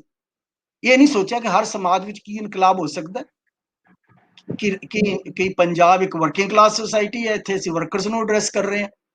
ਇੱਥੇ ਤਾਂ ਅਸੀਂ ਉਹਨਾਂ ਲੋਕਾਂ ਨੂੰ ਐਡਰੈਸ ਕਰ ਰਹੇ ਹਾਂ ਜਿਨ੍ਹਾਂ ਦਾ ਪ੍ਰਮਾਤਮਾ ਦੇ ਵਿੱਚ ਬੜਾ ਡੂੰਘਾ ਵਿਸ਼ਵਾਸ ਹੈ ਔਰ ਜਿਨ੍ਹਾਂ ਦਾ ਫਿਊਡਲਿਜ਼ਮ ਸਰਦਾਰਾਂ ਦਾ ਜਿਨ੍ਹਾਂ ਦੇ ਮਨਾਂ ਉੱਤੇ ਬੜਾ ਡੂੰਘਾ ਪ੍ਰਭਾਵ ਹੈ ਔਰ ਪਿੰਡ ਵਿੱਚ ਉਹਨਾਂ ਦੇ ਉੱਤੇ ਕੋਈ ਵੀ ਬੰਦਾ ਜਿਹੜਾ ਖੜਾ ਹੋ ਕੇ ਇੱਕ ਜਿਹੜਾ ਲੈਂਡਲਾਰਡ ਉਹਦੇ ਖਿਲਾਫ ਨਹੀਂ ਬੋਲ ਸਕਦਾ। ਔਰ ਪੁਲਿਸ ਦਾ ਤਸ਼ੱਦਦ ਇਤਨਾ ਹੈ ਕਿ ਮੈਂ ਦੇਖਿਆ ਆਪਣੇ ਪਿੰਡ ਵਿੱਚ ਵੀ ਆਜ਼ਾਦੀ ਤੋਂ ਬਾਅਦ ਵੀ ਜਦੋਂ ਕਿ ਪੁਲਿਸ ਘੋੜਿਆਂ ਉੱਤੇ ਨਿਕਲਦੀ ਸੀ ਲੋਕ ਜੁੱਤੀਆਂ ਉਤਾਰ ਕੇ ਹੱਥ ਜੋੜ ਕੇ ਖੜੇ ਹੋ ਜਾਂਦੇ ਸੀ ਗਲੀਆਂ ਦੇ ਵਿੱਚ। ਇਸ ਤਰ੍ਹਾਂ ਦੇ ਹਾਲਾਤ ਸਨ ਉਸ ਵੇਲੇ। ਔਰ ਉਸ ਸਮਾਜ ਵਿੱਚ ਤੁਸੀਂ ਸੋਸ਼ਲਿਜ਼ਮ ਇਨਕਲਾਬ ਦੀ ਗੱਲ ਕਰਨਾ ਆਪਣੇ ਆਪ ਵਿੱਚ ਨਸ਼ੇ ਵਾਲੀ ਗੱਲ ਤੇ ਸੀ ਔਰ ਨੌਜਵਾਨਾਂ ਨੂੰ ਇਸ ਗੱਲ ਦਾ ਨਸ਼ਾ ਵਿਚਾਰਧਾਰਾ ਦਾ ਨਸ਼ਾ ਸਭ ਤੋਂ ਜ਼ਿਆਦਾ ਹੁੰਦਾ ਹੈ। ਇਹ ਸ਼ਰਾਬ ਨਾਲੋਂ ਵੀ ਜ਼ਿਆਦਾ ਨਸ਼ਾ ਤਕੜਾ ਇਹਦਾ। ਉਸ ਨਸ਼ੇ ਵਿੱਚ ਧੁੱਤ ਜਿਹੜੇ ਸਾਡੇ ਨੌਜਵਾਨ ਪੰਜਾਬੀ ਉਹ ਚੱਲਦੇ ਗਏ ਪਰ ਉਸ ਗੱਲ ਚੋਂ ਨਿਕਲਿਆ ਕੁਛ ਜੀ। ਸਰ ਜਦੋਂ ਅਸੀਂ ਕਿਰਤੀ ਪਾਰਟੀ ਦੀ ਔਰ ਲੈਫਟ ਦੀਆਂ ਦੀ ਪਾਰਟੀਆਂ ਦੀ ਇੱਥੇ ਗੱਲ ਕਰਨੇ ਤੇ 2-3 ਨਾਮ ਬੜੇ ਪ੍ਰੋਮੀਨੈਂਟ ਸਾਹਮਣੇ ਆਉਂਦੇ ਨੇ। ਉਹਨਾਂ ਦੇ ਵਿੱਚੋਂ ਕੇਦਾਰਨਾਥ ਸਹਿਗਲ ਉਹਨਾਂ ਦਾ ਵੀ ਨਾਮ ਆਉਂਦਾ ਵਾ, ਫਿਰ ਹਾਂਜੀ ਐਮਏ ਮਾਜਿਦ ਦਾ ਨਾਮ ਹੀ ਆਉਂਦਾ ਹੈ ਔਰ ਇਸ ਤੋਂ ਨਾਲ ਫਿਰੋਜ਼ਉਦੀਨ ਮਨਸੂਰ ਦਾ ਨਾਮ ਵੀ ਆਉਂਦਾ ਹੈ। ਹਾਂ ਫਿਰੋਜ਼ਉਦੀਨ ਮਨਸੂਰ ਬੜਾ ਹੀ ਤੇ ਲੇਕਿਨ ਇਹਨਾਂ ਦੇ ਉੱਪਰ ਕਿਉਂਕਿ ਹਾਂਜੀ ਸੌਰੀ ਹਾਂਜੀ ਸਰ ਇਹਨਾਂ ਦੇ ਕਿਉਂਕਿ ਸਾਡੇ ਨਾਲ ਬਹੁਤ ਸਾਰੇ ਸਟੂਡੈਂਟ ਇੱਥੇ ਸਾਡਾ ਪ੍ਰੋਗਰਾਮ ਵੇਖ ਰਹੇ ਹੁੰਦੇ ਨੇ ਅਤੇ ਅਸੀਂ ਵੀ ਇਹ ਚਾਹੁੰਦੇ ਹਾਂ ਕਿ ਸਰ ਇਹਨਾਂ ਦੇ ਹਵਾਲੇ ਨਾਲ ਸਾਨੂੰ ਕੋਈ ਐਸੀ ਚੀਜ਼ਾਂ ਨਹੀਂ ਮਿਲਦੀਆਂ ਮਸਲਨ ਐਮਏ ਮਾਜਿਦ ਦੇ ਹਵਾਲੇ ਨਾਲ ਮਜੀਦ ਦੇ ਹਵਾਲੇ ਨਾਲ ਸਾਨੂੰ ਬਹੁਤ ਘੱਟ ਮਟੀਰੀਅਲ ਮਿਲਿਆ। ਫਿਰੋਜ਼ਉਦੀਨ ਮਨਸੂਰ ਦੇ ਹਵਾਲੇ ਨਾਲ ਨਹੀਂ ਮਿਲਿਆ। ਕੇਦਾਰਨਾਥ ਸਹਿਗਲ ਹੋਰਾਂ ਦਾ ਕੁਛ ਪਤਾ ਨਹੀਂ, ਸਿਆਹਪੋਸ਼ ਉਹ ਕਿੱਧਰ ਗਿਆ ਸਾਰਾ ਕੁਝ ਸਾਡੇ ਵੱਲ ਇੱਧਰ ਘੱਟ ਹੈ। ਤੇ ਉਸ ਹਵਾਲੇ ਨਾਲ ਵੀ ਦੋਸਤ ਦਾ ਕੁਐਸਚਨ ਸੀ ਕਿ ਕੁਛ ਅਗਰ ਤੁਸੀਂ ਦੱਸ ਸਕੋ ਕਿ ਕੋਈ ਇਹਨੂੰ ਬਿਹਤਰ ਇਹ ਗੱਲ ਤੁਹਾਡੀ ਬਿਲਕੁਲ ਠੀਕ ਹੈ। ਇਸ ਹਵਾਲੇ ਨਾਲ ਜਿਹੜਾ ਮਟੀਰੀਅਲ ਹੈ ਉਹ ਇਹਨਾਂ ਬਾਰੇ ਮਟੀਰੀਅਲ 1947 ਤੋਂ ਬਾਅਦ ਬਹੁਤ ਸਾਰੀਆਂ ਸੀਕ੍ਰੀਟ ਫਾਈਲਾਂ ਸੀ ਜਿਹੜੀਆਂ ਪੁਲਿਸ ਨੇ ਜਲਾ ਦਿੱਤੀਆਂ ਸੀ। ਇਸ ਕਰਕੇ ਕਮਿਊਨਿਸਟਾਂ ਦੇ ਵਿੱਚ ਉਹ ਸੀਕ੍ਰੀਟ ਪੁਲਿਸ ਜਿਹੜੀ ਸੀ ਉਹ ਸਭ ਤੋਂ ਪਹਿਲਾਂ ਪੰਜਾਬ ਦੇ ਵਿੱਚ ਸ਼ੁਰੂ ਹੋ ਗਈ ਸੀ 1917 ਤੋਂ ਬਾਅਦ ਇਮੀਡੀਏਟ ਰਸ਼ੀਅਨ ਰੈਵੋਲੂਸ਼ਨ ਦੇ। ਔਰ ਇਹਨਾਂ ਲੋਕਾਂ ਦੇ ਉੱਤੇ ਬੜਾ ਧਿਆਨ ਰੱਖ ਕੇ ਇਹਨਾਂ ਦੀ ਪੂਰੀ ਡਾਇਰੈਕਟਰੀ ਬਣਾਈ ਗਈ ਸੀ ਕਿ ਇਹ ਬੰਦਾ ਕੀ ਕੰਮ ਕਰਦਾ, ਕਿੱਥੋਂ ਦੇ ਰਹਿਣ ਵਾਲਾ, ਕੀ ਹੈ ਇਹਦਾ ਪੋਟੈਂਸ਼ੀਅਲ, ਕੀ ਹੈ, ਇਹਨੂੰ ਜਾਣਨ ਵਾਲੇ ਲੋਕ ਕਿੱਥੇ ਨੇ, ਕਿੱਥੇ ਕਿੱਥੇ ਜਾ ਕੇ ਛੁਪਦਾ। ਪਰ 1947 ਵਿੱਚ ਇਹ ਜਿਹੜੀ ਸੀਕ੍ਰੀਟ ਪੁਲਿਸ ਦੀਆਂ ਫਾਈਲਾਂ ਸੀਗੀਆਂ ਬਹੁਤ ਸਾਰੀਆਂ ਫਾਈਲਾਂ ਜਲਾ ਦਿੱਤੀਆਂ ਗਈਆਂ। ਹੁਣ ਵੀ ਤੁਸੀਂ ਆਰਕਾਈਵਸ ਜਾਓ ਤਾਂ ਫਾਈਲਾਂ ਕੈਟਾਲੌਗਸ ਤੇ ਤੁਹਾਨੂੰ ਮਿਲਣਗੀਆਂ ਪਰ ਜਦੋਂ ਤੁਸੀਂ ਆਰਡਰ ਕਰਦੇ ਹੋ ਫਾਈਲਾਂ ਉਹ ਤੁਹਾਨੂੰ ਮਿਲਣਗੀਆਂ। ਇਸ ਕਰਕੇ ਜੇ ਤੁਸੀਂ ਮੇਰੀ ਕਿਤਾਬ ਦੇਖੋਗੇ ਤਾਂ ਮੇਰੀ ਇੱਛਾ ਸੀ ਕਿ ਹਰ ਇੱਕ ਇੰਡੀਵਿਜੂਅਲ ਕਮਿਊਨਿਸਟ ਦੇ ਉੱਤੇ ਕਮ ਸੇ ਕਮ ਇੱਕ ਪੈਰਾਗ੍ਰਾਫ ਵਿੱਚ ਉਹਦਾ ਇੱਕ ਬਾਇਓਗ੍ਰਾਫਿਕਲ ਸਕੈਚ ਦਿੱਤਾ ਜਾਵੇ ਉਸ ਕਿਤਾਬ ਦੇ ਵਿੱਚ। ਪਰ ਉਹ ਮੇਰੀ ਕੋਸ਼ਿਸ਼ ਕਾਮਯਾਬ ਨਹੀਂ ਹੋਈ ਕਿਉਂਕਿ ਉਸ ਦੇ ਰਿਗਾਰਡਿੰਗ ਮੈਨੂੰ ਕੋਈ ਮਟੀਰੀਅਲ ਨਹੀਂ ਮਿਲਿਆ। ਔਰ ਬਾਕੀ ਗੱਲ ਇਹ ਹੈ ਕਿ ਕਮਿਊਨਿਸਟਾਂ ਨੇ ਆਪ ਵੀ ਆਪਣੇ ਆਪ ਬਾਰੇ ਇਸ ਤਰ੍ਹਾਂ ਨਹੀਂ ਲਿਖਿਆ, ਆਪਣੇ ਇੰਡੀਵਿਜੂਅਲ ਬਾਰੇ ਕਿ ਮੈਂ ਕੌਣ ਹੈ, ਕੀ ਹੈ, ਬਾਇਓਗ੍ਰਾਫਿਕਲ ਮੈਂ ਕਮਿਊਨਿਸਟ ਕਿਵੇਂ ਬਣਿਆ। ਜੇ ਤੁਸੀਂ ਕੇਰਲਾ ਵਿੱਚ ਜਾਓ ਤਾਂ ਕੇਰਲਾ ਵਿੱਚ ਹਰ ਕਮਿਊਨਿਸਟ ਕਮ ਸੇ ਕਮ ਇੱਕ ਨੇ ਲਿਖਿਆ how I became A communist. ਪਰ ਪੰਜਾਬ ਵਿੱਚ ਤੁਹਾਨੂੰ ਕੋਈ ਵੀ ਬੰਦਾ ਨਹੀਂ ਮਿਲਿਆ ਜਿਹੜਾ ਕਿ ਮੈਂ ਆਪਣੀ ਬਾਇਓਗ੍ਰਾਫੀ ਲਿਖੇ ਕਿ ਮੈਂ ਅਕਾਲੀ ਸੀ ਤੇ ਅਕਾਲੀ ਤੋਂ ਕਮਿਊਨਿਸਟ ਕਿਵੇਂ ਬਣਿਆ। ਉਹ ਸਿਰਫ ਸੋਹਣ ਸਿੰਘ ਜੋਸ਼ ਨੇ ਲਿਖਿਆ। ਜਾਂ ਹੋਰ ਲੋਕ ਸੀ ਜਿਹੜੇ ਕਹਿਣ ਅਸੀਂ ਅਕਾਲੀਆਂ ਤੋਂ ਕਾਂਗਰਸ ਕਿਸ ਤਰ੍ਹਾਂ ਬਣੇ, ਜਾਂ ਅਸੀਂ ਜਿਹੜੇ ਮੁਸਲਮਾਨ ਕਾਰਕੁਨ ਸੀ ਉਹ ਦੱਸਣ ਕਿ ਸਾਡੇ ਸਮਾਜ ਵਿੱਚ ਅਸੀਂ ਕਿਸ ਤਰ੍ਹਾਂ ਰੈਡੀਕਲਾਈਜ਼ ਹੋ ਕੇ ਲੈਫਟ ਵਿੰਗ ਵਿਚਾਰਾਂ ਮਲਾਏ। ਉਹਨਾਂ ਨੇ ਵੀ ਇਸ ਤਰ੍ਹਾਂ ਦਾ ਇਹ ਆਪਣੇ ਬਾਰੇ ਬੜੀ ਹਿਚਕਿਚਾਹਟ ਸੀ ਕਿ ਲੋਕੀ ਕਹਿੰਦੇ ਸੀ ਬੜਾ ਵਿਖਾਵਾ ਕਰ ਰਿਹਾ ਆਪਣੇ ਆਪ ਨੂੰ। ਹਲੇ ਵੀ ਸਾਡੇ ਸਮਾਜ ਵਿੱਚ ਆਪਣੇ ਆਪ ਬਾਰੇ ਗੱਲ ਕਰਨਾ ਕੋਈ ਆਸਾਨ ਕੰਮ ਨਹੀਂ ਹੈ। ਉਦੋਂ ਹੀ ਦੂਸਰਾ ਕੋਈ ਨਾ ਕੋਈ ਉਂਗਲ ਕਰ ਦਿੰਦਾ, ਅੱਛਾ ਤੁਸੀਂ ਤਾਂ ਆਪਣੇ ਬਾਰੇ ਗੱਲਾਂ ਕਰ ਰਹੇ ਹੋ ਸਾਰੀਆਂ। ਸਰ ਆਮਰ ਰਿਆਜ਼ ਟੂਟੂ ਹੋਰਾਂ ਨੇ ਕੁਐਸਚਨ ਕੀਤਾ ਕਿ why CPI supported Pakistan sorry why CPI supported Pakistan movement but left sport in late 1946। ਹਾਂ ਦੇਖੋ ਇਸ ਵੈਰੀ ਇੰਟਰਸਟਿੰਗ। ਉਹਨਾਂ ਨੇ ਜਿਵੇਂ ਮੈਂ ਤੁਹਾਨੂੰ ਕਿਹਾ ਹੈ ਕਿ 1942 ਵਿੱਚ ਉਹ ਇਸ ਕੰਕਲੂਜਨ ਦੇ ਉੱਤੇ ਪਹੁੰਚੇ ਕਿ ਇਹ ਜਿਹੜਾ ਮਸਲਾ ਹੈ ਇਹ ਫਿਰਕਾ ਪਰਸਤੀ ਦਾ ਮਸਲਾ ਨਹੀਂ ਹੈ, ਇਹ ਨੈਸ਼ਨੈਲਿਟੀਜ਼ ਦਾ ਮਸਲਾ ਹੈ। ਔਰ ਮੁਸਲਮਾਨ ਜਿਹੜੀ ਨੈਸ਼ਨੈਲਿਟੀਜ਼ ਨੇ ਉਹਨਾਂ ਦੀ ਯੂਨੀਅਨ ਦਾ ਮਸਲਾ ਹੈ। और इस करके ये मसला जिहड़ा ये ठीक उन्हां नूं लग्या, इस करके मसले कारण उन्होंने ये थीरी ते आधारित जिहड़ा सी वो सपोर्ट दी और 1945 चलती रही। बाद विच ब्रिटिश कम्युनिस्ट पार्टी ने कहा कि नैशनैलिटी का मसला नहीं है, नैशनैलिटी जिहड़ी वो भाषा नाल डिफाइन हुंदी है, धर्म नाल डिफाइन नहीं हुंदी। ये जिहड़ी लहर है ये धार्मिक लहर, धर्म उत्ते आधारित लहर है, इस्लामिक लहर है, ਉਹਦੇ इस्लाम तो इंस्पायर्ड हुई लहर है। इस करके तुसी पागल हो, तुसी इस लहर ਨੂੰ सपोर्ट कर रहे हो और इसनू नैशनैलिटी क्वेश्चन कह रहे हो। और फिर 1945 ਜਦੋਂ ਉਹਨਾਂ ਨੇ ਕਿਹਾ, ਫਿਰ ਇਹਨਾਂ ਨੇ ਹੌਲੀ ਹੌਲੀ ਆਪਣੇ ਆਪ ਨੂੰ विड्रॉ करना शुरू किया। बाय 1940-46 ਇਹਨਾਂ ਨੇ ਕਿਹਾ ਭੁੱਲ ਜਾਓ ਕਿ ਅਸੀਂ ਐਸਾ ਕੁਝ ਕੀਤਾ। ਇਸ ਕਰਕੇ ਤੁਸੀਂ ਕਮਿਊਨਿਸਟਾਂ ਦੇ ਆਪਣੇ ਇਤਿਹਾਸ ਲਿਖੋ ਨਾ, ਕਦੇ ਤੁਹਾਨੂੰ ਇਹ ਨਹੀਂ ਮਿਲੇਗਾ ਅਸੀਂ ਕਿਉਂ ਮੁਸਲਿਮ ਲੀਗ ਨੂੰ ਸਪੋਰਟ ਕੀਤਾ, ਕਿਉਂ ਅਸੀਂ ਉਹਨਾਂ ਤੋਂ ਵਿਡਰਾ ਕੀਤੇ। ਇਹੋ ਜਿਹੀਆਂ ਗੱਲਾਂ ਦੇ ਸਵਾਲ ਨਾ ਉਠਾਉਂਦੇ ਨੇ, ਨਾ ਇਹ ਕਰਦੇ ਨੇ। ठीक। सुजय कुमार होਰਾਂ ਵੱਲੋਂ ਸਾਨੂੰ YouTube ਤੇ ਵੇਖ ਰਹੇ ਸੀ, ਉਹਨਾਂ ਦਾ ਕੁਐਸਚਨ ਹੈ ਕਿ what is your view on Bhagat Singh and HSRS? HSRS देखो, भगत सिंह जिहड़ा है ना एक है, पर भगत सिंह जिहड़ा 1923 ਦਾ भगत सिंह होर है, 1925 ਦਾ भगत सिंह होर है, 27 ਦਾ होर है, 28 ਦਾ होर है, जेल वाला भगत सिंह होर है, जिहड़ा जेल विच भुख हड़ताल करदा वो भगत सिंह होर है। और जिहड़ा भगत सिंह कहंदा है कि ਅਸੀਂ उस आदमी ਨੂੰ ਮਾਰਿਆ, ਸਕਾਟ ਨੂੰ ਮਾਰਨ ਕਿਸੇ ਹੋਰ ਨੂੰ ਗਏ ਸੀ, ਗਲਤੀ ਕਿਸੇ ਹੋਰ ਨੂੰ ਮਾਰ ਦਿੱਤੀ। मेरा ख्याल भगत सिंह ਨੂੰ ਹਲੇ ਅਸੀਂ ਸਮਝਣ ਦੀ ਕੋਸ਼ਿਸ਼ ਨਹੀਂ ਕੀਤੀ, ਕਿਉਂਕਿ ਅਸੀਂ ਉਹ ਭਗਤ ਸਿੰਘ ਦੀ ਫਾਂਸੀ ਨੂੰ ਸੈਲੀਬ੍ਰੇਟ ਕਰ ਰਹੇ ਹਾਂ। ਉਹਦੀ ਜਿਹੜੇ ਆਪਣੇ ਅੰਦਰ ਜਿਹੜੇ ਵਿਚਾਰ ਹੋਏ, ਮੈਨੂੰ ਲੱਗਦਾ ਕਤਲ ਤੋਂ ਬਾਅਦ ਭਗਤ ਸਿੰਘ ਇਸ ਗੁਨਾਹ ਨਾਲ ਭਰਿਆ ਪਿਆ ਸੀ। ਇਹ ਗਲਤ ਕੰਮ ਹੋਇਆ, ਇਹ ਆਦਮੀ ਨੂੰ ਮਾਰਨਾ ਨਹੀਂ ਚਾਹੀਦਾ, ਕਿਉਂਕਿ ਇਹ ਆਦਮੀ ਤਾਂ ਗਲਤ ਮਾਰਿਆ ਗਿਆ ਨਾ। ਜੇ ਸਜ਼ਾ ਹੀ ਦੇਣੀ ਸੀ ਮਰਡਰਰ ਨੂੰ, ਜਿਹਦੇ ਮਰਡਰ ਕੀਤਾ ਸੀ, ਮੰਨ ਲਓ, तो फिर वो मर्डर ਨੂੰ ਸਜ਼ਾ दूसरे आदमी ਨੂੰ ਮਾਰ ਕੇ ਜਸਟੀਫਾਈ ਕਰਨਾ, ਅਗਰ ਇਹ ਕਿਸੇ ਆਦਮੀ ਨੂੰ ਮਾਰ ਕੇ ਜਸਟੀਫਿਕੇਸ਼ਨ ਕਰਨੀ ਸੀ ਤੇ ਫਿਰ ਭਗਤ ਸਿੰਘ ਨੂੰ ਇਸ ਤਰ੍ਹਾਂ ਹੀ ਕਰਦੇ ਜਾਣਾ ਚਾਹੀਦਾ ਸੀ। ਇੱਕਦਮ ਉਹ ਹਟ ਗਿਆ ਇਸ ਗੱਲ ਤੋਂ, ਉਹਨੂੰ ਰਿਅਲਾਈਜ਼ ਕੀਤਾ। ਉਹ ਜਿਹੜਾ ਰਿਅਲਾਈਜ਼ੇਸ਼ਨ ਹੈ ਉਹਦੇ ਖਤਾਂ ਦੇ ਅੰਦਰ ਹੈ, ਉਹਦੀਆਂ ਖਤਾਂ ਦੇ ਤਹਿਾਂ ਦੇ ਵਿੱਚ ਛਪਿਆ ਇਸ ਗੱਲ ਦਾ ਅਹਿਸਾਸ ਕਿ ਇਹ ਗਲਤ ਗੱਲ ਹੋਈ ਹੈ, ਐਸੀ ਗੱਲ ਨਹੀਂ ਹੋਣੀ ਚਾਹੀਦੀ ਸੀ। ਔਰ ਇਸ ਕਰਕੇ ਗਾਂਧੀ ਦੇ ਵਿਚਾਰਾਂ ਨੂੰ ਐਪਰੀਸ਼ੀਏਟ ਕਰਨਾ ਸ਼ੁਰੂ ਕੀਤਾ। और उन्हें यह किया all mass movements are non-violent mass movements, they cannot be a violent movement। और उन्हें गांधीज़म ने एक लाइन sum up कर दिया, non-violence is an essential part of all mass movements। क्या बात है, non-violence is an essential part of all mass movements। why I'm atheist ਉਹਦੇ ਚ ਭਗਤ ਸਿੰਘ ਨੇ ਲਿਖਿਆ। ਉਹ ਇਹੋ ਹੀ ਭਗਤ ਸਿੰਘ ਹੈ ਜਿਹੜਾ 1928-29 ਕਹਿੰਦਾ ਸੀ ਹੋਰ ਤਰ੍ਹਾਂ ਦੇ ਵਿਚਾਰ ਨੇ ਕਿ ਬੰਬ ਤੇ ਬੰਦੂਕਾਂ ਜਿਹੜੇ ਨੇ ਸੰਭਾਲ ਕੇ ਰੱਖਣੇ ਚਾਹੀਦੇ ਨੇ, ਕਦੀ ਲਈ ਸਾਡੇ ਇਨਕਲਾਬ ਦੇ ਵਿੱਚ ਕੰਮ ਆਉਣਗੇ। ਸੋ ਭਗਤ ਸਿੰਘ ਇੱਕ ਬੜੀ ਗੁੰਝਲਦਾਰ ਹੈ, ਪਰ ਅਸੀਂ ਭਗਤ ਸਿੰਘ ਉਸ ਨੂੰ ਦੇਖਣਾ ਨਹੀਂ ਚਾਹੁੰਦੇ। ਅਸੀਂ ਤਾਂ ਉਹਦੀ ਫਾਂਸੀ ਨੂੰ ਸੈਲੀਬ੍ਰੇਟ ਕਰਨਾ ਚਾਹੁੰਦੇ ਹਾਂ ਕਿ ਮਰ ਗਿਆ ਉਹ ਔਰ ਉਹਨੇ ਆਪਣੀ ਜਾਨ ਵਾਰ ਦਿੱਤੀ। ਦੇਖੋ ਦੇਸ਼ ਲਈ ਕੁਰਬਾਨ ਹੋ ਗਿਆ, ਫਲਾਨਾ ਜਿਹੜਾ ਉਹ ਕੁਰਬਾਨ ਨਹੀਂ ਹੋਇਆ ਉਹ ਹੋ ਗਿਆ। ਸੋ ਪੰਜਾਬ ਇੱਕ ਐਸਾ ਦੇਸ਼ ਹੈ ਇਹਦੇ ਵਿੱਚ ਜਿਹੜਾ ਬੰਦਾ ਮਰ ਜਾਏ ਉਹਦੀ ਸੈਲੀਬ੍ਰੇਸ਼ਨ ਹੁੰਦੀ ਹੈ, ਭਾਵੇਂ ਗਲਤ ਕਾਜ਼ ਲਈ ਮਰ ਜਾਏ। ਅੱਜ ਕੱਲ ਵੀ ਇਹੀ ਚੱਲ ਰਿਹਾ ਇਸ ਪੰਜਾਬ 'ਚ। ਮਰਨਾ ਜਿਹੜਾ ਹੈ ਉਹ ਬੜਾ ਮਹੱਤਵਪੂਰਨ ਹੈ ਪੰਜਾਬੀ ਸੱਭਿਆਚਾਰ 'ਚ, ਜਿਹਨੂੰ ਕਹਿੰਦੇ ਕੁਰਬਾਨੀ ਦੇ ਦਿੱਤੀ ਜੀ ਜੀਵਨ ਦੀ ਆਪਣੀ।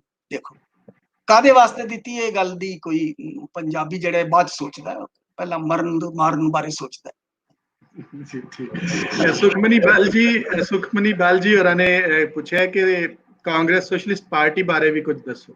हाँ, कांग्रेस सोशलिस्ट पार्टी जी बड़ी क्योंकि बहुत सारे जो कारकुन से मुबारक सागर उन्होंने बड़ा एक महत्वपूर्ण लीडर सीगा, पर बड़ी लिमिटेड कुछ इंडिविजुअल तक सीमित सी, क्योंकि बहुत सारे जो कांग्रेस सोशलिस्ट पार्टी बनी 1934 तो 1939 तक बहुत सारे जोड़े कारकुन से वो कम्युनिस्ट बन गए। अपने आप उन्होंने कहते रहे वो कांग्रेस सोशलिस्ट पार्टी, पर बन गए वो कम्युनिस्ट। केरला विच 1939 तक कोई कम्युनिस्ट पार्टी नहीं सी, जेडे बाद नबूदरीपाद AK गोपालन ने सारे कांग्रेस सोशलिस्ट कहते सी अपने आप, पर सी अंदरों कम्युनिस्ट बन गए सी। इस तरह पंजाब विच भी एक बड़े कुछ इंडिविजुअल सी, कोई हैंडफुल ऑफ इंडिविजुअल्स, पर उन्हां दा कोई खास मास बेस नहीं सी। कुछ स्टूडेंट्स दे विच वो एक्टिव सन, पर कांग्रेस सोशलिस्ट जिहड़ी सी ये ओही विचारधारा सी। जिस तरह देखो नॉन कोऑपरेशन मूवमेंट दे उत्तों पैदा हुंदी है workers and peasants party, civil disobedience movement होंदी है कांग्रेस सोशलिस्ट पार्टी। हर लहर विचों एक रेडिकल नहर पैदा होंदी सी नैशनलिज्म दी। पर वो लहर अगे नहीं वध सकी क्योंकि कम्युनिस्टां ने वो लहर का साथ ही नहीं दिता। उन्होंने ये कहा ये गलत है, ये red, this is the red face of fascism, red face of nationalism. और कांग्रेस सोशलिस्ट पार्टी ਨੂੰ ਸਭ ਤੋਂ ਜ਼ਿਆਦਾ ਡਿਨਾਉਂਸ ਕੌਣ ਕਰਦਾ ਸੀ? ਕਮਿਊਨਿਸਟ। ਇਸ ਕਰਕੇ ਜਿਹੜੀ ਵਿਚਾਰਧਾਰਾ ਕਿਸਾਨਾਂ ਦੇ ਮਸਲਿਆਂ ਨੂੰ, ਮਜ਼ਦੂਰਾਂ ਦੇ ਮਸਲਿਆਂ ਨੂੰ, ਨੈਸ਼ਨਲਿਜ਼ਮ ਨੂੰ, ਫਿਰਕਾਪ੍ਰਸਤੀ ਵਿਰੋਧੀ ਵਿਚਾਰਾਂ ਨੂੰ ਇਕੱਠਿਆਂ ਕਰਕੇ ਚੱਲਣ ਦੀ ਸੰਭਾਵਨਾ ਵਾਲੀ ਜਿਹੜੇ ਲੋਕ ਸੀ, ਦੇਸ਼ ਭਗਤ, ਉਹ ਲਹਿਰ ਨਹੀਂ ਸ਼ੁਰੂ ਕੀਤੀ। ਰੈਵੋਲੂਸ਼ਨ ਪੈਦਾ ਕਰਨਾ ਔਰ ਸਮਾਜਵਾਦ ਖੜਾ ਕਰਨਾ, ਉਹਨਾਂ ਵਿਚਾਰਾਂ, ਜਿਨ੍ਹਾਂ ਵਿਚਾਰਾਂ ਦਾ ਲੋਕਾਂ ਦੀ ਆਪਣੀ ਜ਼ਿੰਦਗੀ ਨਾਲ ਕੋਈ ਮਤਲਬ ਨਹੀਂ ਸੀ, ਉਸ ਤਰ੍ਹਾਂ ਦੇ ਵਿਚਾਰ ਨਸ਼ੇ ਦੇ ਵਿੱਚ ਚੱਲੇ ਨੇ ਇਸ ਪੰਜਾਬ ਵਿੱਚ। ਔਰ ਅੱਜ ਪੰਜਾਬ ਦੇ ਵਿੱਚ ਤੁਹਾਨੂੰ ਇੱਥੇ ਪਤਾ ਕੀ ਹੋਇਆ, ਇਹਦੇ ਚੋਂ ਭਿੰਡਰਾਂ ਵਾਲਾ ਪੈਦਾ ਹੋਇਆ ਉਸ ਕਿਸਾਨੀ ਚ। ਉਹ ਕਿਸਾਨੀ ਦੀ ਹਾਲਤ ਇੰਨੀ ਮਾੜੀ ਹੈ ਕਿ ਉਹਦਾ ਜਿਹੜਾ ਗੁੱਸਾ ਔਰ ਉਹ ਸਾਰਾ ਖਰਸੀ, ਉਹ ਜਿਹਨੂੰ ਮੈਂ ਕਹਿੰਦਾ ਕ੍ਰਾਈਸਿਸ ਆਫ ਸਿੱਖ ਪੈਜ਼ੈਂਟ ਸੋਸਾਇਟੀ, ਇਹ ਸਿੱਖੀ ਦੀ ਕ੍ਰਾਈਸਿਸ ਨਹੀਂ ਹੈ, ਪੰਜਾਬੀ ਜੱਟ ਸਿੱਖ ਦੀ ਜਿਹੜੀ ਹੈ ਉਹਦੀ ਕ੍ਰਾਈਸਿਸ ਹੈ। ਉਹਦੀ ਤੰਗੀ ਤੇ ਉਹਦੀ ਦ੍ਰਿਸ਼ਟੀ ਔਰ ਉਹਦੀਆਂ ਮੁਸ਼ਕਲਾਂ ਔਰ ਉਹਦਾ ਗੁੱਸਾ ਔਰ ਉਹਨੂੰ ਇਹ ਪਰਸੀਵਡ ਕਿ ਮੇਰੇ ਨਾਲ ਵਿਤਕਰਾ ਹੋ ਰਿਹਾ, ਉਹਦੇ ਚੋਂ ਨਿਕਲੀ ਲਹਿਰ ਹੈ। ਔਰ ਉਹਨੇ ਉਹਨੂੰ ਆਇਡੈਂਟੀਟੀ ਦਾ ਰੂਪ ਦਿੱਤਾ, ਅਥਾਰਟੇਰੀਅਨ ਮੂਵਮੈਂਟ ਦਾ ਰੂਪ ਦਿੱਤਾ, ਡੈਮੋਕ੍ਰੇਸੀ ਦਾ ਰੂਪ ਨਹੀਂ ਦਿੱਤਾ। ਇਹ ਲਹਿਰ ਜਿਹੜੀ ਹੈ ਇਹਨੂੰ ਬੜੇ ਗਲਤ ਕਨਸੈਪਟ ਵਿੱਚ ਵਿਚਾਰਿਆ ਜਾਂਦਾ ਹੈ। ਸਿੱਖ ਆਇਡੈਂਟੀਟੀ ਦਾ ਮਸਲਾ ਜੀ, ਇਹ ਸਿੱਖ ਆਇਡੈਂਟੀਟੀ ਦਾ ਮਸਲਾ ਨਹੀਂ, ਇਹ ਪੰਜਾਬ ਜੱਟ ਸਿੱਖ ਪੈਜ਼ੈਂਟਰੀ ਦੀ ਕ੍ਰਾਈਸਿਸ ਦਾ ਮਸਲਾ ਹੈ, ਜਿਹਨੂੰ ਕਿ ਇੱਕ ਸਿੱਖੀ ਦੇ ਡਿਸਕੋਰਸ ਦੇ ਥਰੂ ਆਰਟੀਕੂਲੇਟ ਕੀਤਾ ਗਿਆ ਔਰ ਉਹਦੇ ਬੜੇ ਭਿਆਨਕ ਨਤੀਜੇ ਨਿਕਲੇ। ਔਰ ਭਿਆਨਕ ਨਤੀਜੇ ਪੰਜਾਬ ਅੱਜ ਵੀ ਭੁਗਤ ਰਿਹਾ ਔਰ ਅੱਜ ਤੱਕ ਉਹਦੇ ਆਈਡੀਆਲੌਗ ਇਹ ਗੱਲਾਂ ਕਹਿ ਰਹੇ ਨੇ। ਮੈਂ ਚਾਹਾਂਗਾ ਕਿਸੇ ਦਿਨ ਤੁਸੀਂ ਉਹਨਾਂ ਦੇ ਆਈਡੀਆਲੌਗ ਨੂੰ ਬੁਲਾ ਕੇ ਜਰਾ ਮੇਰੇ ਨਾਲ ਥੋੜੀ ਬਹਿਸ ਕਰਵਾਓ ਇੱਥੇ। ਜੀ ਜ਼ਰੂਰ ਸਰ, ਅਸੀਂ ਕੋਸ਼ਿਸ਼ ਕਰਾਂਗੇ। ਸਰ ਬਲਜੀਤ ਸਿੰਘ ਹੋਰਾਂ ਨੇ ਇੱਕ ਗੱਲ ਪੁੱਛੀ ਹੈ ਕਿ ਮੁਸਲਿਮ ਲੀਗ ਦਾ ਇਲੈਕਸ਼ਨ ਮੈਨੀਫੈਸਟੋ 1944 ਤਿਆਰ ਕਰਨ ਵਿੱਚ ਕਮਿਊਨਿਸਟਾਂ ਨੇ ਹੈਲਪ ਕੀਤੀ ਸੀ। ਇਹ ਸਟੂਡੈਂਟ ਸੀ ਜਿਹੜੇ ਨਾ, ਡੈਨੀਅਲ ਲਤੀਫੀ ਔਰ ਸਾਰੇ ਕੁਝ ਇਹਨਾਂ ਨੇ ਜੋ ਪੰਜਾਬ ਮੁਸਲਿਮ ਲੀਗ ਸਟੂਡੈਂਟ ਯੂਨੀਅਨ ਸੀਗੀ, ਉਹ ਉਹਨਾਂ ਦਾ ਔਰ ਇਹਨਾਂ ਦਾ ਆਵਿਸ਼ ਦੀ, ਮੈਂ ਦੱਸਿਆ 1942 ਤੋਂ ਬਾਅਦ ਕਾਫੀ ਆਵਿਸ਼ ਦੀ ਰਾਫਤਾ ਰਿਹਾ ਹੈ ਔਰ ਇੱਕ ਦੂਜੇ ਦੀ ਮਦਦ ਕਰਦੇ ਨੇ ਕਿਉਂਕਿ ਕਮਿਊਨਿਸਟ ਲਿਖਣ ਪੜ੍ਹਨ ਵਿੱਚ ਤਾਂ ਸਭ ਤੋਂ ਅੱਗੇ ਸੀ ਨਾ। ਅਖੀਰ ਤੱਕ ਵੀ ਅੱਜ ਦੇ ਪੰਜਾਬ ਵਿੱਚ ਵੀ ਜਦੋਂ ਵੀ ਅਕਾਲੀਆਂ ਨੇ ਕੋਈ ਗੱਲ ਕਰਨੀ ਹੁੰਦੀ ਜਾਂ ਲਿਖਣੀ ਹੁੰਦੀ ਤਾਂ ਹਰਕਿਸ਼ਨ ਸਿੰਘ ਸਰਜੀਤ ਕੋਲੇ ਜਾਂਦੇ ਸੀ, ਦੱਸੋ ਜੀ ਆਹ ਗੱਲ ਕਿਸ ਤਰ੍ਹਾਂ ਲਿਖਣੀ ਹੈ। ਉਸ ਵੇਲੇ ਵੀ ਕਮਿਊਨਿਸਟ ਜਿਹੜੇ ਇਹਨਾਂ ਨੂੰ ਥੀਸਿਸ ਲਿਖਣ ਦਾ ਵੱਲ ਹੈ ਤੇ ਉਸ ਵੇਲੇ ਵੀ ਇਹਨਾਂ ਨੇ ਉਹ ਪੰਜਾਬ ਸਟੂਡੈਂਟ ਮੁਸਲਿਮ ਲੀਗ ਦੀ ਕਾਫੀ ਵਿਆਖਿਆ ਕੀਤੀ। ਪਰ ਜਿਨ੍ਹਾਂ ਨੇ ਬੜਾ ਮਜ਼ਾਕ ਉਡਾਇਆ, ਜਿਨ੍ਹਾਂ ਕਹਿੰਦਾ ਕਿ ਇੱਕ ਐਸਾ ਇਨਸਾਨ ਆ, ਉਹਦੇ ਕੋਲੇ ਲਾਲ ਝੰਡਾ ਹੈ, ਉਹਦੇ ਕੋਲੇ ਕੌਮੀ ਝੰਡਾ ਹੈ, ਉਹਦੇ ਕੋਲੇ ਮਜ਼ਦੂਰਾਂ ਦਾ ਝੰਡਾ, ਉਹਦੇ ਕੋਲੇ ਮੁਸਲਿਮ ਲੀਗ ਦਾ ਝੰਡਾ, ਜਦੋਂ ਤੁਸੀਂ ਇੱਕ ਐਸੇ ਇਨਸਾਨ ਨੂੰ ਵੇਖੋ ਉਹਦੇ ਕੋਲੇ ਨਾ ਜਾਣਾ, ਇਹ ਇਨਸਾਨ ਬੜਾ ਖਤਰਨਾਕ ਹੈ। ਉਸਨੇ ਮਜ਼ਾਕ ਉਡਾਇਆ ਕਮਿਊਨਿਸਟਾਂ के हर सारे झंडे इकट्ठे करके चक्की कर दिए जी। यूनिवर्सल रैम्पेज कोई यूट्यूब तो दोस्त ने उन्होंने पूछा कि what is the impact of communism on Bharatiya Kisan union which is fairly strong in Malwa region. ਇਹ ਇੱਕ ਪੰਜਾਬ ਦਾ ਕभी ਸਟਰੋਂਗ ਹੈ ਨਹੀਂ, ਇਹੀ ਗੱਲਾਂ ਨੇ ਐਵੇਂ ਕਿ ਨਾ ਅਖਬਾਰਾਂ 'ਚ ਪੜ੍ਹ ਲੈਂਦੇ ਨੇ, ਇਹਨਾਂ ਨੂੰ ਨਹੀਂ ਪਤਾ ਮੂਵਮੈਂਟ ਸਟਰੋਂਗ ਦੀ। ਭਾਰਤੀय किसान यूनियन जो है ਉਹ ਹਰ ਜਗ੍ਹਾ ਇੱਕ ਅਲੱਗ ਕਿਸਮ ਦੀ ਵਿਚਾਰਧਾਰਾ ਕੀ ਹੈ, ਇਹ ਨਹੀਂ ਪਹਿਲੇ ਤੇ ਸਪਸ਼ਟ ਨਹੀਂ। ਉਹੀ ਹੈ ਕਿ ਕਿਸਾਨਾਂ ਨੂੰ ਉੱਚੇ ਭਾਅ ਮਿਲਣੇ ਚਾਹੀਦੇ ਨੇ, ਕਿਸਾਨਾਂ ਨੂੰ ਜਿਹੜੀਆਂ ਪੈਸਟੀਸਾਈਡ ਸਸਤੀਆਂ ਮਿਲਣੀਆਂ ਚਾਹੀਦੀਆਂ ਨੇ, ਔਰ ਇਹ ਇਸ ਤਰ੍ਹਾਂ ਦੀ ਯੂਨੀਅਨ, ਇਸ ਤਰ੍ਹਾਂ ਦੀ ਮੂਵਮੈਂਟ ਤਾਂ ਪੰਜਾਬ ਵਿੱਚ ਯੂਨੀਅਨਿਸਟ ਪਾਰਟੀ ਕੋਲੇ ਵੀ ਸੀ। ਇਹ ਜਿਹੜੀ ਕੰਟੀਨਿਊਟੀ ਹੈ ਕਮਿਊਨਿਸਟ ਮੂਵਮੈਂਟ ਦੀ ਨਹੀਂ, ਇਹ ਯੂਨੀਅਨਿਸਟ ਪਾਰਟੀ ਦੀ ਕੰਟੀਨਿਊਟੀ ਹੈ ਕਿ ਪੰਜਾਬ ਵਿੱਚ ਕਿਸਾਨੀ ਹਮੇਸ਼ਾ ਇੱਕ ਐਸੀ ਯੂਨੀਅਨ ਖੜੀ ਕਰਨ ਦੀ ਕਾਮਯਾਬ ਰਹਿੰਦੀ ਸੀ ਜਿਹੜੀ ਉਹਨਾਂ ਦੇ ਹਿੱਤਾਂ ਦੀ ਪਾਲਣਾ ਕਰੇ। ਭਾਰਤੀय किसान यूनियन ਇਹ ਹੈ, ਇਹਦੇ ਵਿੱਚ ਕੁਝ ਪਾਕਟਸ ਨਕਸਲਾਈਟਸ ਦੀਆਂ ਵੀ ਹਨ, ਪਰ ਪੰਜਾਬ ਵਿੱਚ ਨਕਸਲਾਈਟ ਵੀ ਹਲੇ ਤੱਕ ਜਿੱਥੇ ਪਹੁੰਚਣਾ, ਕਿਹਨਾਂ ਕੋਲੇ ਪਹੁੰਚਣਾ, ਦਲਿਤਾਂ ਕੋਲੇ। ਤੁਹਾਨੂੰ ਨਹੀਂ ਸ਼ਾਇਦ ਪਤਾ, ਪੰਜਾਬ ਵਿੱਚ 32% ਪੰਜਾਬ ਵਿੱਚ ਦਲਿਤ ਨੇ, 32% ਹੈ ਪੰਜਾਬ 'ਚ। ਔਰ ਤੁਸੀਂ ਦੇਖੋ ਕਿ ਜਦ ਤੱਕ ਇਹ ਉਹਨਾਂ ਦੀ ਅਵੇਕਨਿੰਗ ਜਦੋਂ ਸ਼ੁਰੂ ਹੋਏਗੀ, ਇਹ ਪੰਜਾਬ ਵਿੱਚ ਕਿੰਨੀ ਵੱਡੀ ਤਬਦੀਲੀ ਆਏਗੀ। ਔਰ ਜਿਹੜੀ ਭਿੰਡਲਾਂ ਵਾਲੇ ਦੀ ਕ੍ਰਾਈਸਿਸ ਵੀ ਇਸ ਕ੍ਰਾਈਸਿਸ ਨੂੰ ਸੋਲਵ ਕਰਨ ਵੱਲ ਇੱਕ ਇਸ਼ਾਰਾ ਹੈ ਕਿ ਇਸ ਤੋਂ ਪਹਿਲਾਂ ਕਿ ਇਹ ਮੂਵਮੈਂਟ ਖੜੀ ਹੋ ਜਾਏ ਦਲਿਤਾਂ ਦੀ ਇੰਨੀ ਪਾਵਰਫੁਲ ਪੰਜਾਬ ਵਿੱਚ, ਔਰ ਉਹ ਵੀ ਗੁਰੂਆਂ ਦੇ ਨਾਂ ਦੇ ਉੱਤੇ, ਤੇ ਬੜਾ ਮੁਸ਼ਕਲ ਹੋ ਜਾਏਗਾ। इस करके आइडेंटिटी दी मूवमेंट शुरू करो, खालिस्तान दी मूवमेंट शुरू। कित्थे बनना खालिस्तान, क्यों जा होएगा, ओदा इकनॉमिक ढांचा की होएगा, ओदा पोलिटिकल ढांचा की, इहदी गल ना करो। ये वितकरा हो रहा सिखां नाल, सिखां उत्ते तशद्दुद हो रहा है। और ऐसा मतलब एक पावरफुल डिस्कोर्स क्रिएट किया इमोशनली कि लोग इस डिस्कोर्स विच, मेरे कुछ मित्र ने इधर उधर इंग्लैंड च भी रहिंदे ने, वो हले भी इहदे विच फसे हुए ने, उन्हां दे नाम नहीं लाना मैं। निर्मल सिंह होरां ने कीता कि what are reasons of decline of left parties in the current time in India. हाँ, ये बड़ा वड्डा सवाल है। ਇਹਦੇ ਉੱਤੇ ਅਸੀਂ 3 ਵਾਲੀਅਮ ਲਿਖੇ ਨੇ। ਮੈਂ ਮਿੱਤਰ ਨੂੰ ਸੁਜੈਸਟ ਕਰਾਂਗਾ ਕਿ ਇਹ ਹਿਸਟਰੀ ਆਫ ਇੰਡੀਅਨ ਕਮਿਊਨਿਸਟ ਜਿਹੜੀ ਇਹ 3 ਵਾਲੀਅਮ ਵਿੱਚ ਸੇਜ ਨੇ ਛਾਪੀ ਹੈ 211 ਚ, ਜੇ ਉਹਨੂੰ ਪੜ੍ਹ ਲੈਣ ਬੜੀ ਮੁਸ਼ਕਲ ਨਾਲ ਤੇ ਸਵਾਲ ਦਾ ਜਵਾਬ ਉੱਥੋਂ ਮਿਲੇ ਤਾਂ ਚੰਗਾ ਹੈ। ਇਹ ਸਵਾਲ ਦਾ ਜਵਾਬ 2 ਮਿੰਟ ਚ ਮੈਂ ਨਹੀਂ ਦੇ ਸਕਦਾ ਤੁਹਾਡੇ ਕੋਲੇ, ਔਰ ਮੈਂ ਉਹਨੂੰ ਬੇਨਤੀ ਹੈ ਕਿ ਪੜ੍ਹਨ ਮੇਰੀ। ਜੀ ਬਿਲਕੁਲ, ਅਸੀਂ ਉਹ ਉੱਪਰ ਜਿਹੜਾ ਬਾਇਓ ਨੋਟ ਸੀ ਉਹਦੇ ਚ ਲਿਖ ਕੇ ਲਾਇਆ ਹੋਇਆ ਸੀ ਕਿ ਜਿਹੜੀਆਂ ਉਹਨਾਂ ਦੀਆਂ ਰਾਈਟਿੰਗਸ ਨੇ ਤੁਸੀਂ ਉਹਨਾਂ ਨੂੰ ਵੇਖ ਸਕਦੇ ਹੋ, ਪੜ੍ਹ ਸਕਦੇ ਹੋ, ਤੇ ਉਹਦੇ ਹਵਾਲੇ ਨਾਲ ਇੱਕ ਗੱਲ ਕਹਿਣੀ ਚਾਹਨਾ ਮੈਨੂੰ ਕਿ ਜਦ ਤੁਸੀਂ ਗੱਲ ਕੀਤੀ ਸੀ ਨਾ ਕੈਮਿਸਟਰੀ ਤੋਂ ਛੱਡ ਕੇ ਹਿਸਟਰੀ ਵੱਲ ਆਇਆ, 1968 ਤੋਂ ਲੈ ਕੇ 1975 ਤੱਕ I got associated with the Naxalite ideas, Maoist ideas, ਔਰ ਉਹ ਪੋਲੀਟੀਕਲ ਨਹੀਂ ਸੀ, ਲਿਟਰੇਰੀ ਲਹਿਰ ਸੀ ਪੰਜਾਬ ਵਿੱਚ। ਮਾਓ ਸੀ, ਪਾਸ਼, ਅਮਰਜੀਤ, ਚੰਦਨ ਔਰ ਹੋਰ ਇਹ ਸਾਰੇ ਮਿੱਤਰ ਸੀ। ਚੰਦਨ ਮੇਰੇ ਬੜੇ ਪਿਆਰੇ ਮਿੱਤਰ ਸੀ, ਉਹਨਾਂ ਨੇ ਮੈਨੂੰ ਬਹੁਤ ਪ੍ਰਭਾਵਿਤ ਕੀਤਾ। ਤੇ ਉਸ ਵੇਲੇ ਇਹ ਮੂਵਮੈਂਟ 1972 ਤੱਕ ਫੇਲ ਹੋ ਚੁੱਕੀ ਸੀ, ਨਕਸਲਾਈਟ ਨੂੰ। ਤੇ ਮੈਂ ਇਹ ਸਵਾਲ ਪੁੱਛਣਾ ਸ਼ੁਰੂ ਕੀਤਾ, why is it that left wing movements in India keep coming up and then go down, they up and then down, they don't do anything what they set out to achieve। और फिर मैं सवाल पूछा, why do left wing movement continue to fail। ਇਹ ਸਵਾਲ जब मैं ਸਾਰਿਆਂ ਨੂੰ ਪੁੱਛਿਆ, ਹਰ ਕਿਸੇ ਨੇ ਕਿਹਾ ਕਿ ਤੂੰ ਫਿਰ ਆਪ ਹਿਸਟੋਰੀਅਨ ਬਣ ਜਾ, ਇਸ ਸਵਾਲ ਦਾ ਜਵਾਬ ਪੁੱਛਦਾ ਸਾਡੇ ਕੋਲ, ਖੁਦ ਜਵਾਬ ਦੇ ਦਾ। ਔਰ ਇਹ ਜਵਾਬ ਦੇਣ ਵਾਸਤੇ ਮੈਂ ਤੇ ਮੇਰੀ ਪਤਨੀ ਸ਼ਸ਼ੀ ਜੋਸ਼ੀ ਨੂੰ 15 ਸਾਲ ਲੱਗੇ ਉਹ 3 ਵਾਲੀਅਮ ਲਿਖਣ ਵਾਸਤੇ। ਦੁਨੀਆ ਭਰ ਦੀਆਂ ਆਰਕਾਈਵਸ ਸਰਚ ਕੀਤੀਆਂ, ਹਿੰਦੁਸਤਾਨ ਦੀ ਆਰਕਾਈਵ ਸਰਚ ਕੀਤੀਆਂ, ਹਿੰਦੁਸਤਾਨ ਦੇ ਪੂਰੇ ਕਾਮਰੇਡਾਂ ਨਾਲ ਦੀਆਂ ਇੰਟਰਵਿਊਜ਼ ਕੀਤੀਆਂ, ਕਿਸਾਨ ਸਭਾ ਵਾਲੇ ਲੋਕਾਂ ਦੀ ਇੰਟਰਵਿਊ ਕੀਤੀਆਂ। ਇਹ ਸਾਰੇ ਗੱਲ ਦੇ ਵਿੱਚ 15 ਸਾਲ ਲੱਗੇ ਇਸ ਸਵਾਲ ਦਾ ਜਵਾਬ ਦੇਣ ਵਾਸਤੇ ਕਿ ਹਿੰਦੁਸਤਾਨ ਦੀ ਕਮਿਊਨਿਸਟ ਪਾਰਟੀ ਕਿਉਂ ਫੇਲ ਹੋਈ, ਕਮਿਊਨਿਜ਼ਮ ਕਿਉਂ ਫੇਲ ਹੋਇਆ, ਤੇ ਇਹਦਾ ਭਵਿੱਖ ਕਿਉਂ ਨਹੀਂ ਹੈ ਇਸ ਦੇਸ਼ ਵਿੱਚ। ਇਹ 3 ਸਵਾਲਾਂ ਦੇ ਜਵਾਬ ਨੇ, ਔਰ ਮੈਂ ਚਾਹਾਂਗਾ ਕਿ ਮਿੱਤਰ ਉਹਨੂੰ ਪੜ੍ਹਨ ਤੇ ਉਹਦੇ ਡਿਸਕਸ਼ਨ ਕਰ ਸਕਦੇ। ਜੀ ਬਿਲਕੁਲ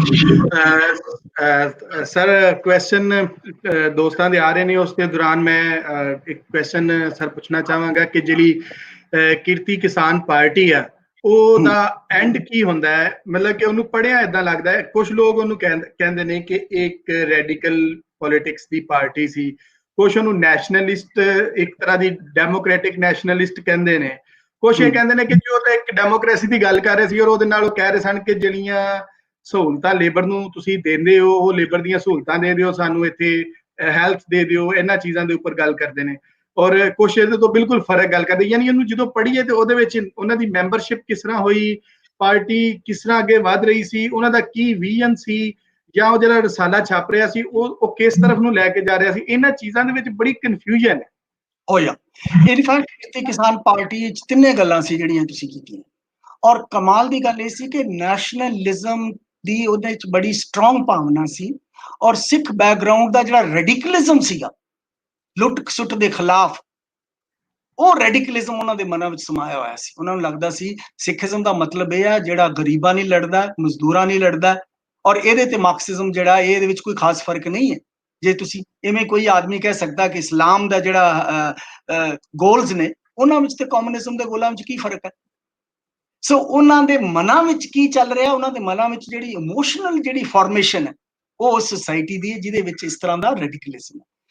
ਵਿਚਾਰਧਾਰਾ ਉਹਨਾਂ ਦੀ ਮਾਰਕਸਿਸਟ ਆ। ਆਰਗੇਨਾਈਜੇਸ਼ਨ ਜਿਹੜਾ ਉਹਨਾਂ ਦੀ ਸੀ ਉਹ ਇਸ ਲਈ ਸੀ ਕਿਉਂਕਿ ਉਹ ਕਿਸਾਨੀ ਵਿੱਚੋਂ ਨਿਕਲੇ ਹੋਏ ਲੋਕ ਸੀ, ਔਰ ਉਹ ਜਿਹੜੇ ਲੋਕ ਉਹ ਅੰਗਰੇਜ਼ੀ ਪੜ੍ਹੇ ਹੋਏ ਲੋਕ ਨਹੀਂ ਸੀ ਜ਼ਿਆਦਾਤਰ, ਔਰ ਉਹਨਾਂ ਦੀ ਇਸ ਕਰਕੇ ਉਹ ਆਪਣੇ ਸਮਾਜ ਦੀਆਂ ਗੱਲਾਂ ਨਾਲ ਔਰ ਫੋਕ ਜਿਹੜੀ ਟ੍ਰੈਡੀਸ਼ਨ ਔਰ ਫੋਕ ਵਿਜ਼ਡਮ ਸੀ ਉਹਦੇ ਵਿੱਚ ਡੀਪਲੀ ਇੰਟਰੈਂਚਡ ਸੀ।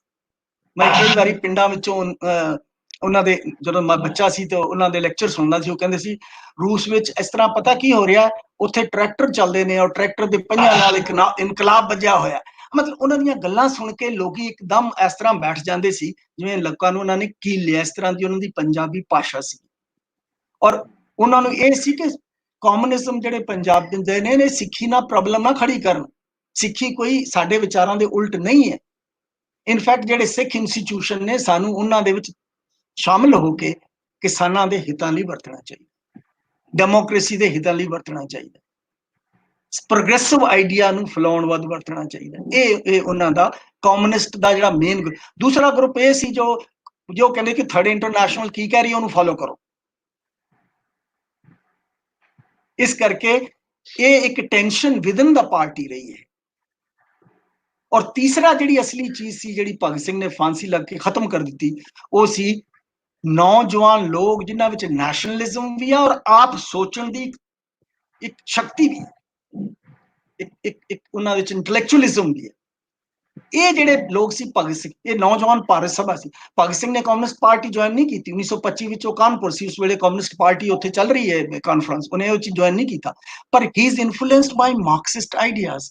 ਇਹ ਬੰਦਾ ਸੀ, ਇਹਦੇ ਵਿੱਚ ਇੰਨੀ ਕੈਪੈਸਿਟੀ ਸੀ ਕਿ ਮਾਰਕਸਿਜ਼ਮ ਨੂੰ ਹਿੰਦੁਸਤਾਨ ਦੀ ਅਸਲੀਅਤ ਨਾਲ ਜੋੜ ਕੇ ਕਿਵੇਂ ਵੇਖਣਾ ਚਾਹੀਦਾ, ਇਹ ਸਮਰੱਥਾ ਇਸ ਲੋਕਾਂ ਦੇ ਗਰੁੱਪ ਸੀ। ਪਰ ਉਹਨੇ ਕੀ ਕੀਤਾ, ਉਹ ਮਰਡਰ ਕਰਨ ਤੋਂ ਬਾਅਦ ਅਰੈਸਟ ਹੋ ਗਿਆ, ਅਰੈਸਟ ਹੋ ਕੇ ਫਾਂਸੀ ਦੇਤੀ, ਉਹ ਸਾਰਾ ਗਰੁੱਪ ਹੀ ਖਿੰਡ ਗਿਆ।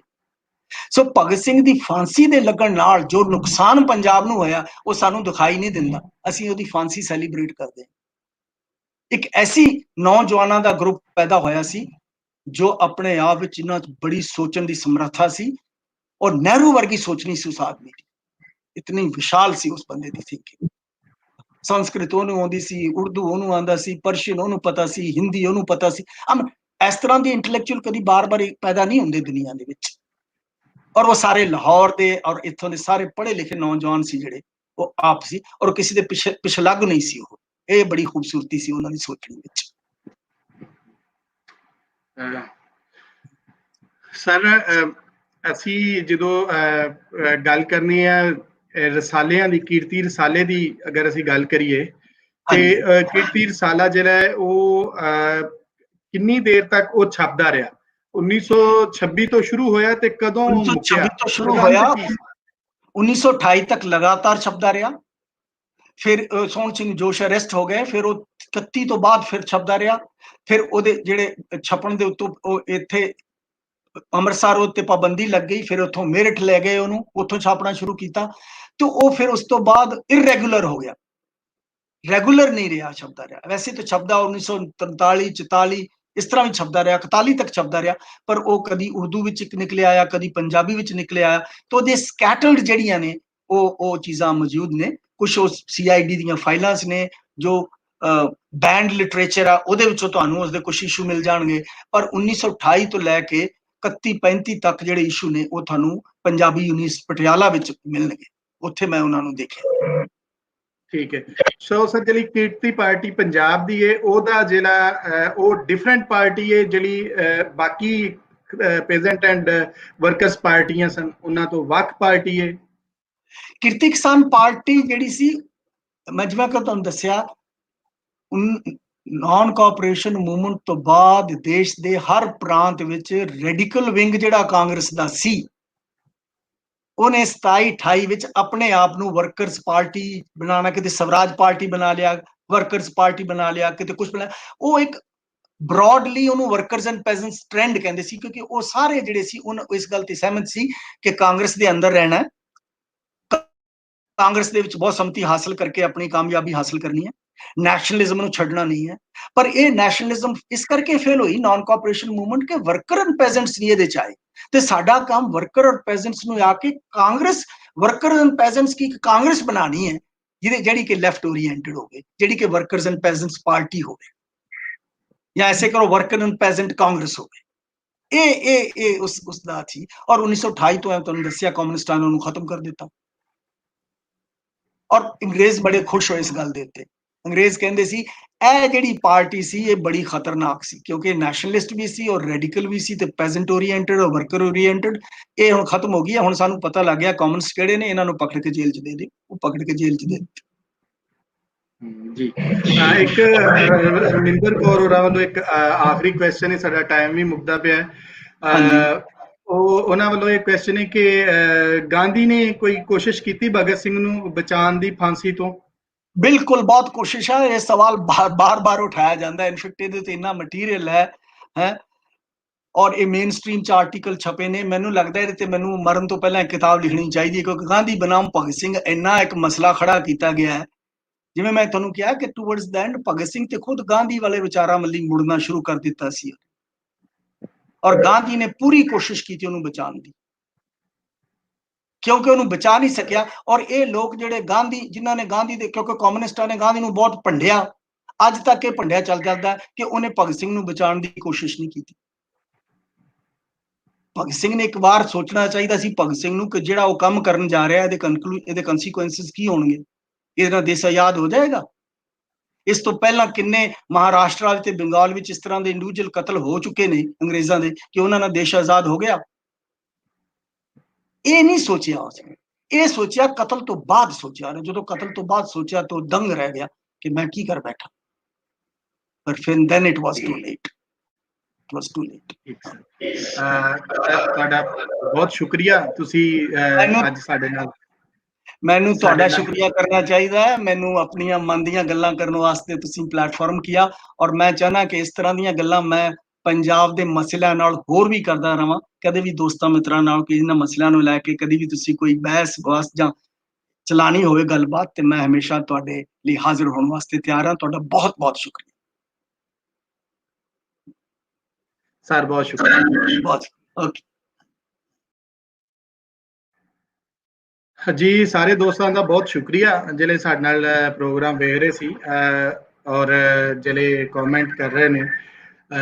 जरूर अपने सवाल रखन और उन्हां दे हवाले नाल जिहड़ी गलबात होएगी वो असीं ओहदा क्वेश्चन दा आंसर जरूर लवांगे। हर एक स्कॉलर दे अपने व्यूज होंदे ने और वो हिस्टरी नूं अपनी नज़र नाल वेखदा है, और जरूरी नहीं कि ਉਹਦੇ ਨਾਲ ਸਾਰੇ ਲੋਕ ਜਿਹੜੇ ਨੇ ਉਹ ਸਹਿਮਤ ਹੋਣ। ਸੋ ਅਸੀਂ ਅੱਜ ਦਾ ਲੈਕਚਰ ਖਤਮ ਹੋਇਆ, ਔਰ ਅਸੀਂ ਜਿਹੜਾ ਹੈ ਹੁਣ ਅਗਲਾ ਲੈਕਚਰ 16 ਤਾਰੀਖ ਨੂੰ ਹੋਏਗਾ, ਔਰ ਉਹ ਲੈਕਚਰ ਜਿਹੜਾ ਹੈ ਉਹ ਰਾਏ ਅਹਿਮਦ ਖਾਨ ਖਰਲ ਦੇ ਹਵਾਲੇ ਨਾਲ ਹੋਏਗਾ। ਡਾਕਟਰ ਤਰਾਬੁਲ ਹਸਨ ਸਰਗਾਣਾ ਜੀ ਜਿਹੜੇ ਨੇ ਉਹ ਸਾਡੇ ਨਾਲ ਹੋਣਗੇ 16 ਤਾਰੀਖ ਨੂੰ, ਤੇ ਉਸ ਦਿਨ ਅਸੀਂ ਇਹ ਲੈਕਚਰ ਲੈ ਕੇ ਹਾਜ਼ਰ ਹੋਵਾਂਗੇ ਤੁਹਾਡੇ ਸਾਰੇ ਦੋਸਤਾਂ ਦੇ ਨਾਲ, ਤੇ ਮਿਲਦੇ ਹਾਂ 16 ਤਾਰੀਖ ਨੂੰ। ਬੜੀ ਮਿਹਰਬਾਨੀ।